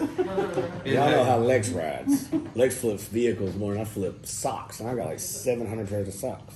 Oh, that's Feel your that shit. a lot. Is that your thing that you like to grab? I'm gonna blame that on my wife, by the way. That's time with hats. Yeah, no, I got a bad problem with socks, bro. Like it's I've bad. seen like the Cadillac socks and shit. Oh, dude, I know it's bad. Yeah, with hats. That's how he is with socks. I've literally got probably We got a laundry basket that's tall, it's full, not matched. Of socks? unmatched socks that I can't Of even. socks? Yeah, My dude. dog hates them. Yeah. Dude, I've got like 500. no, I got probably about 500 pairs of socks. I mean, I got on my Goonies socks right now. You know what I'm saying? Shut the fuck up. Yeah, I got What? on Goonies socks. We've been here for an hour. I didn't even check the man's ankle. I'm slow. And he's got 2 drawers. You're chunky sloth. I'll be slow. I got 2 drawers like full of Mac socks. Well, they're like together. And then I got and then I have 2 laundry bins full of unmatched socks. And I truthfully think that We done all the got- unmatched socks in this bin Or for them. are. That's the insider edition. Lil White's got a big ass sock collection. Oh, it's insane. I know, it's nuts. I got it down to 1 basket. Down to 1 basket. See, these are like 3. Like full to the rim of socks. I can do a whole load of clothes in just socks. It's bad. But it's her fucking I fault. like how the whole time you're going, I'm telling you, it's bad. It's Like, bad. it's No, it bad. is. It's bad because like the first 20 minutes of my day is like, all right, what socks are we wearing today? That's how I will. I've always been told that's the Swear to God. first step, bro. Just admit it. I know it's bad, bro. It's bad. You 50 gotta admit to your problems, man. And the sooner denial is the first thing you gotta stop doing. I'm not in denial. dude. Worst case scenario, we can always eBay white socks. Oh And no, that's for what we're sure. gonna label them. Oh no! Back last year when the fucking first He wore COVID shit hit. these in the No. reunion tour. No, look, when the first COVID shit hit, I had like 5 homies like, hey man, we really run out of tissue. You know what comes next, right? I'm like, what? They're like, your socks. Like, what the fuck, motherfucker? Don't put my socks in your ass. Like, Oh, dude. but if it Especially came down that's to your it, thing. yeah, no, if it came down to it, yeah, I know. That's how you know he's a good dude. He's like, you can wipe your ass with my socks. Wipe your ass with my socks. They're clean. I mean, shit. Those are nice socks, I just dude. tell my kids, we live in the country. Y'all just go outside Guys, and why hose is fight. it? Yeah. Let the Pick dog you one of lick the it maple leafs out there. Come here, Roscoe. It's crazy because like anything you can think of, I got some socks to match it. Yeah, that's dope. I don't give a fuck what it is. Yeah, It is anything. yeah, You can be like Pink Floyd got them. yeah. Hot dogs got them. I got socks that have socks on them. You know, my socks That's got some fucking socks. Inception shit. You got Inception I socks. got That's a Inception bar. socks. Work that in the verse. That's worth it. Socks on socks on socks on socks. Pink Floyd socks is what the coolest thing I've heard ever. Oh, dude, I've got all the rock band shit. Yeah. He's got Roger Waters on his toes. Dog. Where did we leave off? The My bad, bro. I get No, bro, I you good. get You thrown. good. You got a lot of long history. We're talking about 20 years here, guys. It's like, I guess we'll pick up. So in 2018, you dropped your self-titled project, which is Yep. you and your producer. Say no yeah. more. So that was You're a supposed to hit me with the woo. Yeah, there you go. Say no more. Woo. and that was your first solo record in a few years, right? Yeah, I haven't dropped anything. Like, you know, I do so many features. I do a lot of features. I actually, I said this in an interview like a year or two ago, whereas I have more features than Lil Wyte. Yeah, you got Because a I lot don't of charge features. as much as Lil Wyte. I've done, dude, like, back in the day with Dude, I love how we keep just bringing this shit up. When Dude was charging Harley shit for features, dude, I was probably knocking out 10 a month, 20 a month Right. for Right. 2 years. Yeah. So that 2 year period right there kicked out probably 200-300 fucking features. You was all over everybody's stuff. I was all over everybody's shit. And now I'm at a point where, like, you know, even when if I post some shit, gonna be in the studio this week, knocking out features, whatever, blah blah. We screen the shit. If your shit's garbage, we're not doing it. Right. You know, back then, motherfuckers just had to survive. Yeah. But like now, it's just like, even, you know, my wife does a lot of business on the business side of this whole Lil Wyte shit. Fuck, she's the CEO. It's gotta be tax purposes. For sure. My dog. I'm in there too. Some people know, some people don't. Yeah, Yeah, she's the CEO of White Music. I had to give the company over. absolutely. Makes total sense to You're me. no longer on that. I'm not even signed them on I don't label. know why they did that. I don't know why. I don't know what happened. They just cut me from the label. But no, fuck. What was I saying? Shit, that was But funny. you was doing a lot of you hadn't done Features, albums, sorry, yeah, yeah. doing solo album in a Now while. you So- can be more selective. Oh yeah, now I can be more selective. I charge a lot more for features because when I rock a feature, I'm gonna fucking rock it.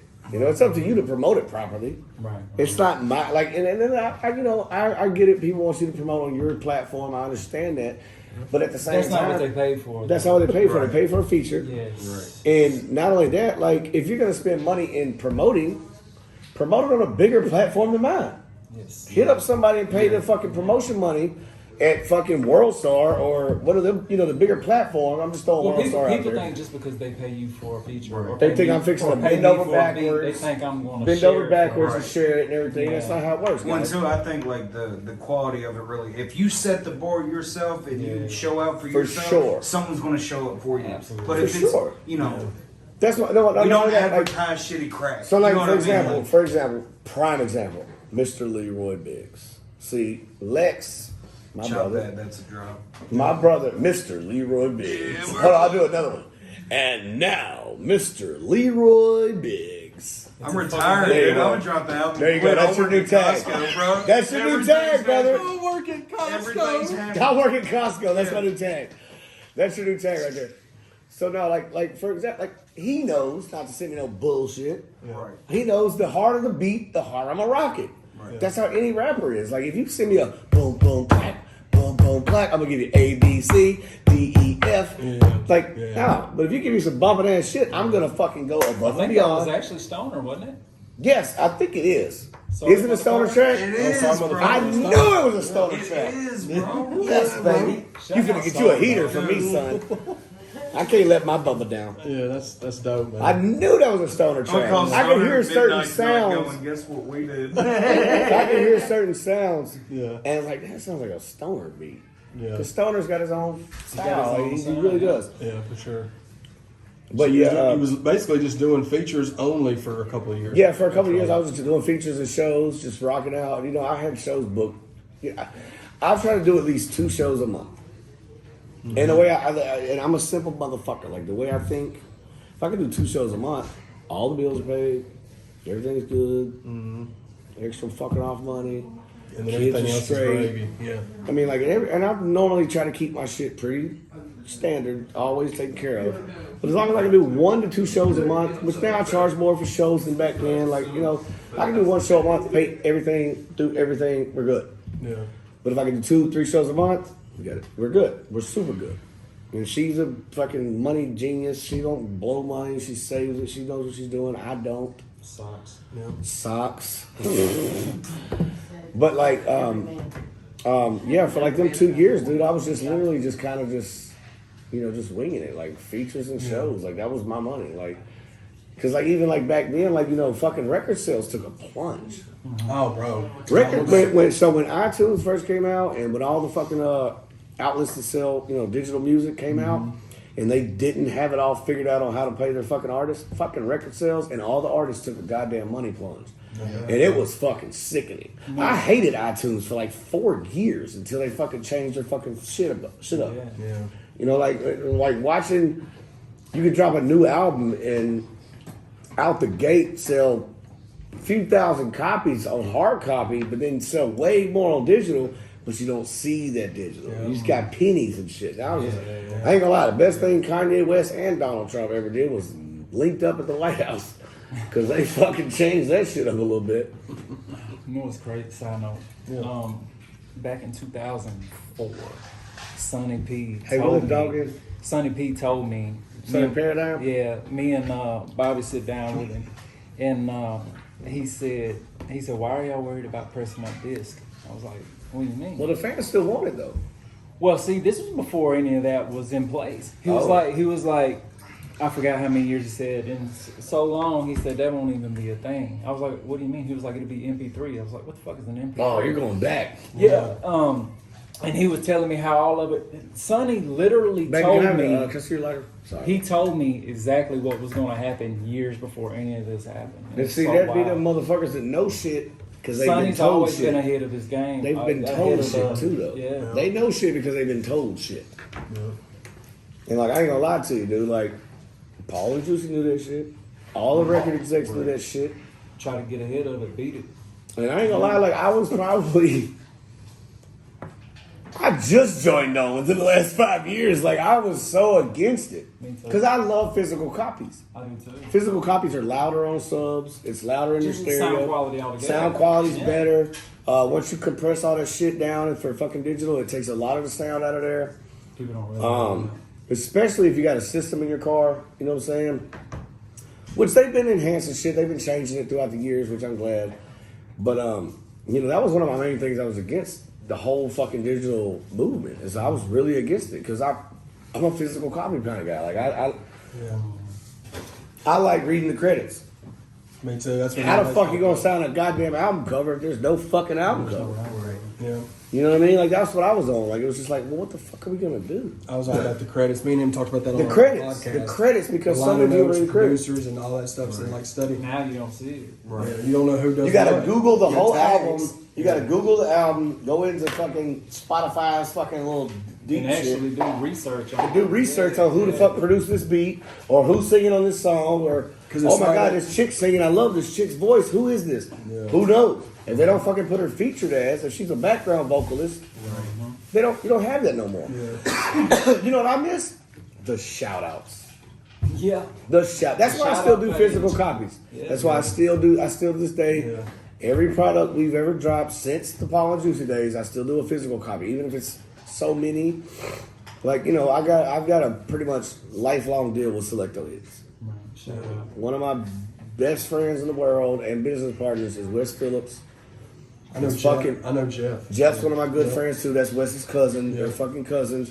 Selecto Hits has been nothing but family to me since day fucking one. They distributed my first fucking album. They will fucking physically probably distribute my last goddamn album. When you still probably have a core group of your fans that want that. They want physical. That's what I was saying. The fans. The Jelly want still physical. sells physical. Yeah, and that's one thing else I told Jelly. I said, Jelly, don't, no matter what, always, even if it's a limited edition, if you print up 1,000, Yeah. got to do. Matter of fact, shout out to Kasky. Kasky just did the fucking $100 mixtape.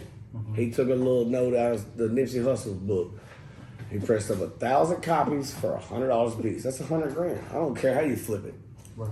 And it was genius. I kind of like that. Like, And Caskey's a dope ass artist.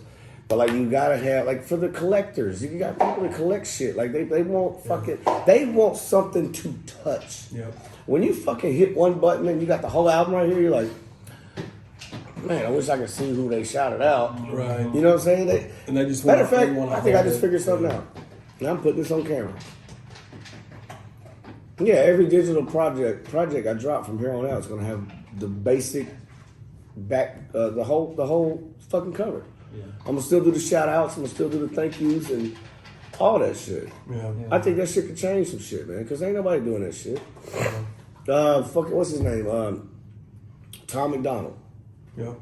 Shout out Tom McDonald because he just dropped a double disc day where he dropped 2 albums in one day and dropped. And everybody that ordered the hard copy, what a baby moth.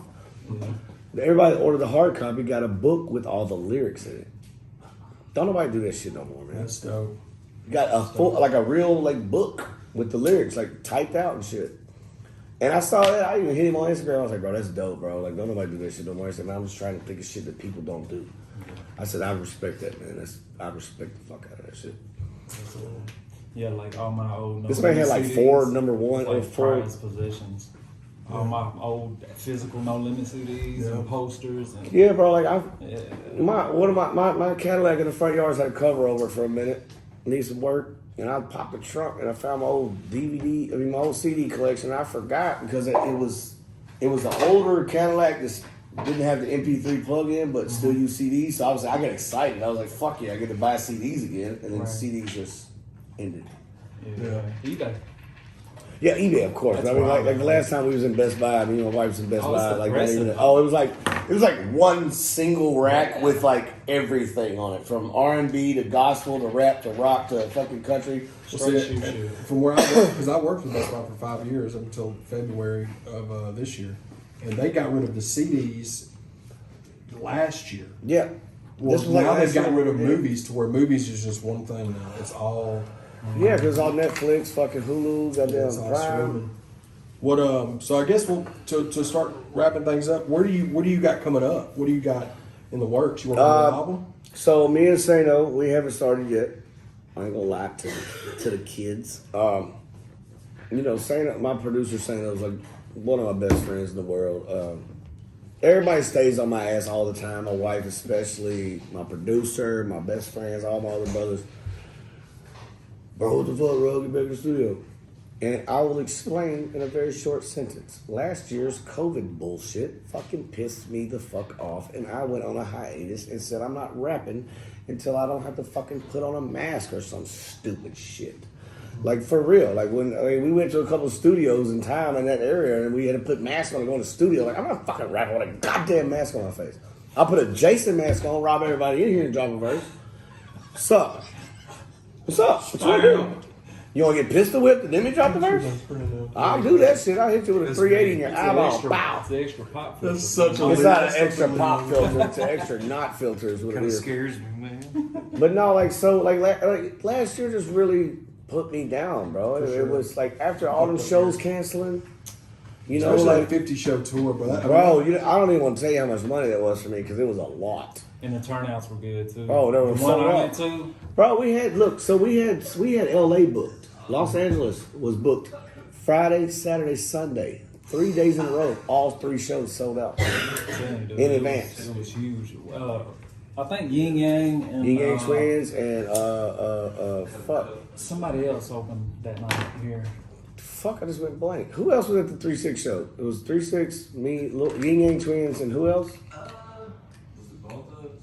It was Yeah, Bone. it was Bone. Yeah, It was I'm not Bone, idiot. Yeah, yeah. you're right. No, What was it? It was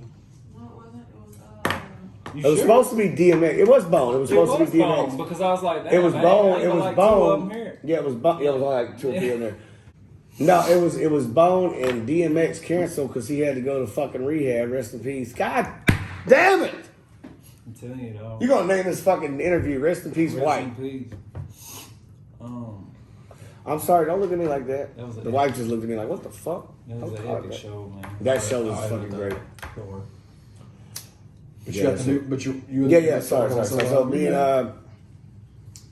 that motherfucker's ready to go whenever. He could literally just pull his laptop out right now, pull up 3 beats, and be like, the mic's ready, bro. Whenever you're ready. He's that guy. Like literally, he's on his phone. He can hear me. I know he's listening to me. He can literally pull his shit out and be like, "You're up." I'm like, well, fuck, I ain't got my verse ready. He'd be like, well, I got the song ready. Like, fucking asshole. The microphone's right behind you, Bubba. Like, it's right there. Oh, dude. That motherfucker will literally just sit his laptop down, pull up a beat, and be like, "You ready?" I am. That's dope. But no, like, so I finally, like, I think this in the last few months, the last 6 months probably, like, I've finally gotten out of that slump, bro. Like, Yeah. because with all the fucking bullshit going on in the world, all shit, all the bullshit. Matter of fact, don't bleep that word when I say it, because I want it to be a fucking memory in time, please. I got you. When all the shit going on though, like last year, I just didn't feel it. I wasn't happy. I just lost close to $500,000. Like, it was just like, Yeah. this is bad. It's like, I don't have nothing to rap about. What are you rapping about? Plus, you've been going 20 years with no break like that, bro. Wow, maybe COVID was for me. You were going, I mean, because you signed it, but you were doing it before 2001. You Yeah, said the 20 right. That was 20 years last week. That's weird, bro. Like, you're right. Maybe it wasn't meant for a break. I didn't mean to kill everybody. Sorry. I did it once with Oxycontin. My bad. Every 20 years, you suspect a plague from me. The crazy thing, bro, is like I'm totally joking, guys. for Totally sure, joking. that's totally. But Or just am I? like you said, maybe you just needed that. Sometimes Maybe that was the universe's way to say. Well, not only that too, though, brother. Let me bring in one key factor that I totally left out. Fucking rap music sucks these days. These motherfuckers can't rap all this mumble bullshit. Ain't nobody talking about no content. Don't nobody have no lyricism. Everything is fucking auto-tuned, and I'm fucking sick of it. I'm not competing with these motherfuckers. I'm not competing with them. And that's another one of the main reasons why last year was just like, fuck the rap shit. Yeah. I'm not fucking trying to get out here with these idiots. No, I don't give a fuck how much money they make. How much money they make, how many records they sell, bro. I ain't fucking with it. Yeah. I'm just not, man. That's one of the main reasons, because a lot of the non-rapping ass motherfuckers that are in the game took last year and fucking ran with it. Oh yeah. Because all they had to do was drop horrible music in their house by themselves. And it's just like, God damn it, how do I compete against this bullshit? Yeah. I can rap, motherfucker. I'm not wasting my talent to not get heard while you listen to fucking this bullshit over here. That's one thing I will say about you. And I ain't gonna say no artist names, I ain't gonna say no songs, but Yeah. You That's know one who thing the I'll fuck say you about are. you, though, bro. You always, no matter what, if it's for Joe Schmo over here or if it's for DJ Paul and Juicy J, you always rap your act. You always give 100%. Oh, yeah, I'm you can always never, you gonna do never that. take off no verse, bro. You can't no, never hell say no. At the that. end of the day, that's my legacy. Yeah. I ain't But theirs. a lot or of artists theirs. aren't like that, though. Like, But it ain't Paul and Juicy's or that artist. Like, at the end of the day, that's my legacy. Yeah. If you type in Lil Wyte freestyles on YouTube, oh my god. Or Lil Wyte type in featuring Lil Wyte. Yeah, yeah. Matter of fact, type in featuring Lil Wyte. Yeah. You'll hear so many of my fucking shit that I forgot about. Yeah. I'll put it on in the car and just be listening. We'll be riding on the road Did trip. that Like, one? damn, I forgot about that song. I slaughtered that bitch. Ugh, that boy mean. Yeah. I'll get a feature from him and I won't put it out for damn 6 years. Yeah, you gotta stop doing that. Pull Up, still a banger, Bubba. Pull Up is still a banger. Still a banger. Oh, I just listened to that like not even Me 3 and, months ago. We was riding, it just popped up. And that was back when me and Roach came. Sure That's how was. long that Shout out, What was Rose. that? Shout out Rose Baby. So that was Yeah, we're gonna be getting her on this 2010. I one. didn't put it out. Shout out to goddamn Rose motherfucking Baby. 2016. Yeah, How because she you doing? on She money over good? everything. You and Lex are on there. She good? Yeah. She doing all right? Yeah, she's Yeah, good, man. good. That's what's up, man. Shout out to Rose, baby. Yeah, for sure. Good. Can't wait to see you again. Yeah, for sure. I ain't seen Chad for 10 years, so you know what I'm saying. That's We're why gonna prices- change that now, bro. Now we'll just stay in contact for sure. Oh, now you know where I live, so you're Yeah. good. For sure. Oh, You you can can show up show on- answer on the phone. Watch this. You can show up on a Sunday. I'm gonna have some ribs on the grill. You got a half a slab, buddy. Chad, what are you doing here? I drove 3 hours. You didn't answer the phone. I knew you was dodging me like a bitter baby mom. Me and Leroy Bitter come stumbling baby out of another like a Maybach next time that Lex brought. That's too funny. Oh man. But yeah, man, we appreciate it, bro. Like I said, we really appreciate you giving us this interview because you talked about a lot of stuff that I'm a lot of trying to people cover a want to know lot. about. I'm trying to cover a lot. And I don't really give a lot of appreciate people it. that shit, but it needs to be said at some point. And other new things on the way. Him and Leroy. Yes. Yep. Yeah. I mean, He's I doing Leroy's got new a album. feature on Leroy's new album. Shout out to Leroy Bees. Motherfucker. Boom. That's my cousin, by the way. Bitch. It's my god cousin. I call you my god cousin. There we go. That makes sense. That actually makes a lot of sense. Yeah, It's man. my god cousin, Leroy Before Biggs. you talk shit, I'll take every fucking electronic out of your goddamn house. Damn. You heard that shit, man. You heard it. Hashtag big one. The fact you Hashtag said big electronic news series. Dude, oh, yeah. I'll take That every. man walk out with the You thought Alexa the washer and all was that too shit. heavy. No. He's like, I got your washing machine, your microwave, and your Alexa. You'll come home to me having the washer and dryer escorted out of your front door. Honey, why the ceiling fan's missing? You gonna have a bunch of clean spots on the carpet. 'cause Where the shit furniture's was? Gone. Yeah. Bro, you still to this day have one of my favorite moments on Chat Arms TV history. What? We're coming down an elevator, and you was like, "Shit, motherfucker, damn, hell!" And then everybody, I was like, I start laughing, and you're like, "Hell is the period." I'll have to show it to you, bro. It's one. God damn, that was quick. God damn, son of a bitch. Hell. Anyway. Hell. That's how you end the redneck sentence.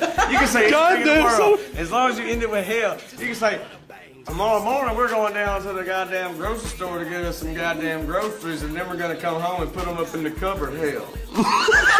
You know what I'm saying? Like, that ended the sentence. You knew that sentence was done. That was like the punctuation of the No, that was redneck the line. actual period. Hell was the period. We're going to the grocery store to get some groceries, and we're going to come home and put them up hell. Chat on TV. Put it up on there. God, that's fucked up. I don't remember that. Bro, it's so How funny. could you, bro? You were working. Fucking Yeah. But yeah, No, man, we appreciate you. dog. there's been a lot of mind dissolving substances since then. Bro, Yeah. you said you was 38 earlier. I am. I'll be I was 39 like- next week. No, next 2 weeks. Think of the life he's had from 17 to now. Dude, I mean, It's been the last insane, man. video we did with each other, Non-stop. you were having to dispound rumors that you were dead. I still Because do. you I were. still do, bro. People were like, yeah, people said I got Oh, I killed by remember Dick that. I Cheney remember and that. ran me over. Yeah, some dumb shit. It's so stupid. That was in the Black Flag. Yeah, that was the first Yeah, thing I did when I put yeah. the camera on. It was like, Dude, there's people been said so I many died. weird stories, bro. Shout out Charlie. Charlie P. Charlie P. What's up, baby? That's my Black dog. I love that motherfucker. That's my dog. Yeah, shout out Charlie P. Yeah, man, we appreciate you again, dog, and we support everything you do. We always will. Of course. We love you, dog. We appreciate Likewise, you. likewise. Shout out to TV, Lil Wyte. Mafia.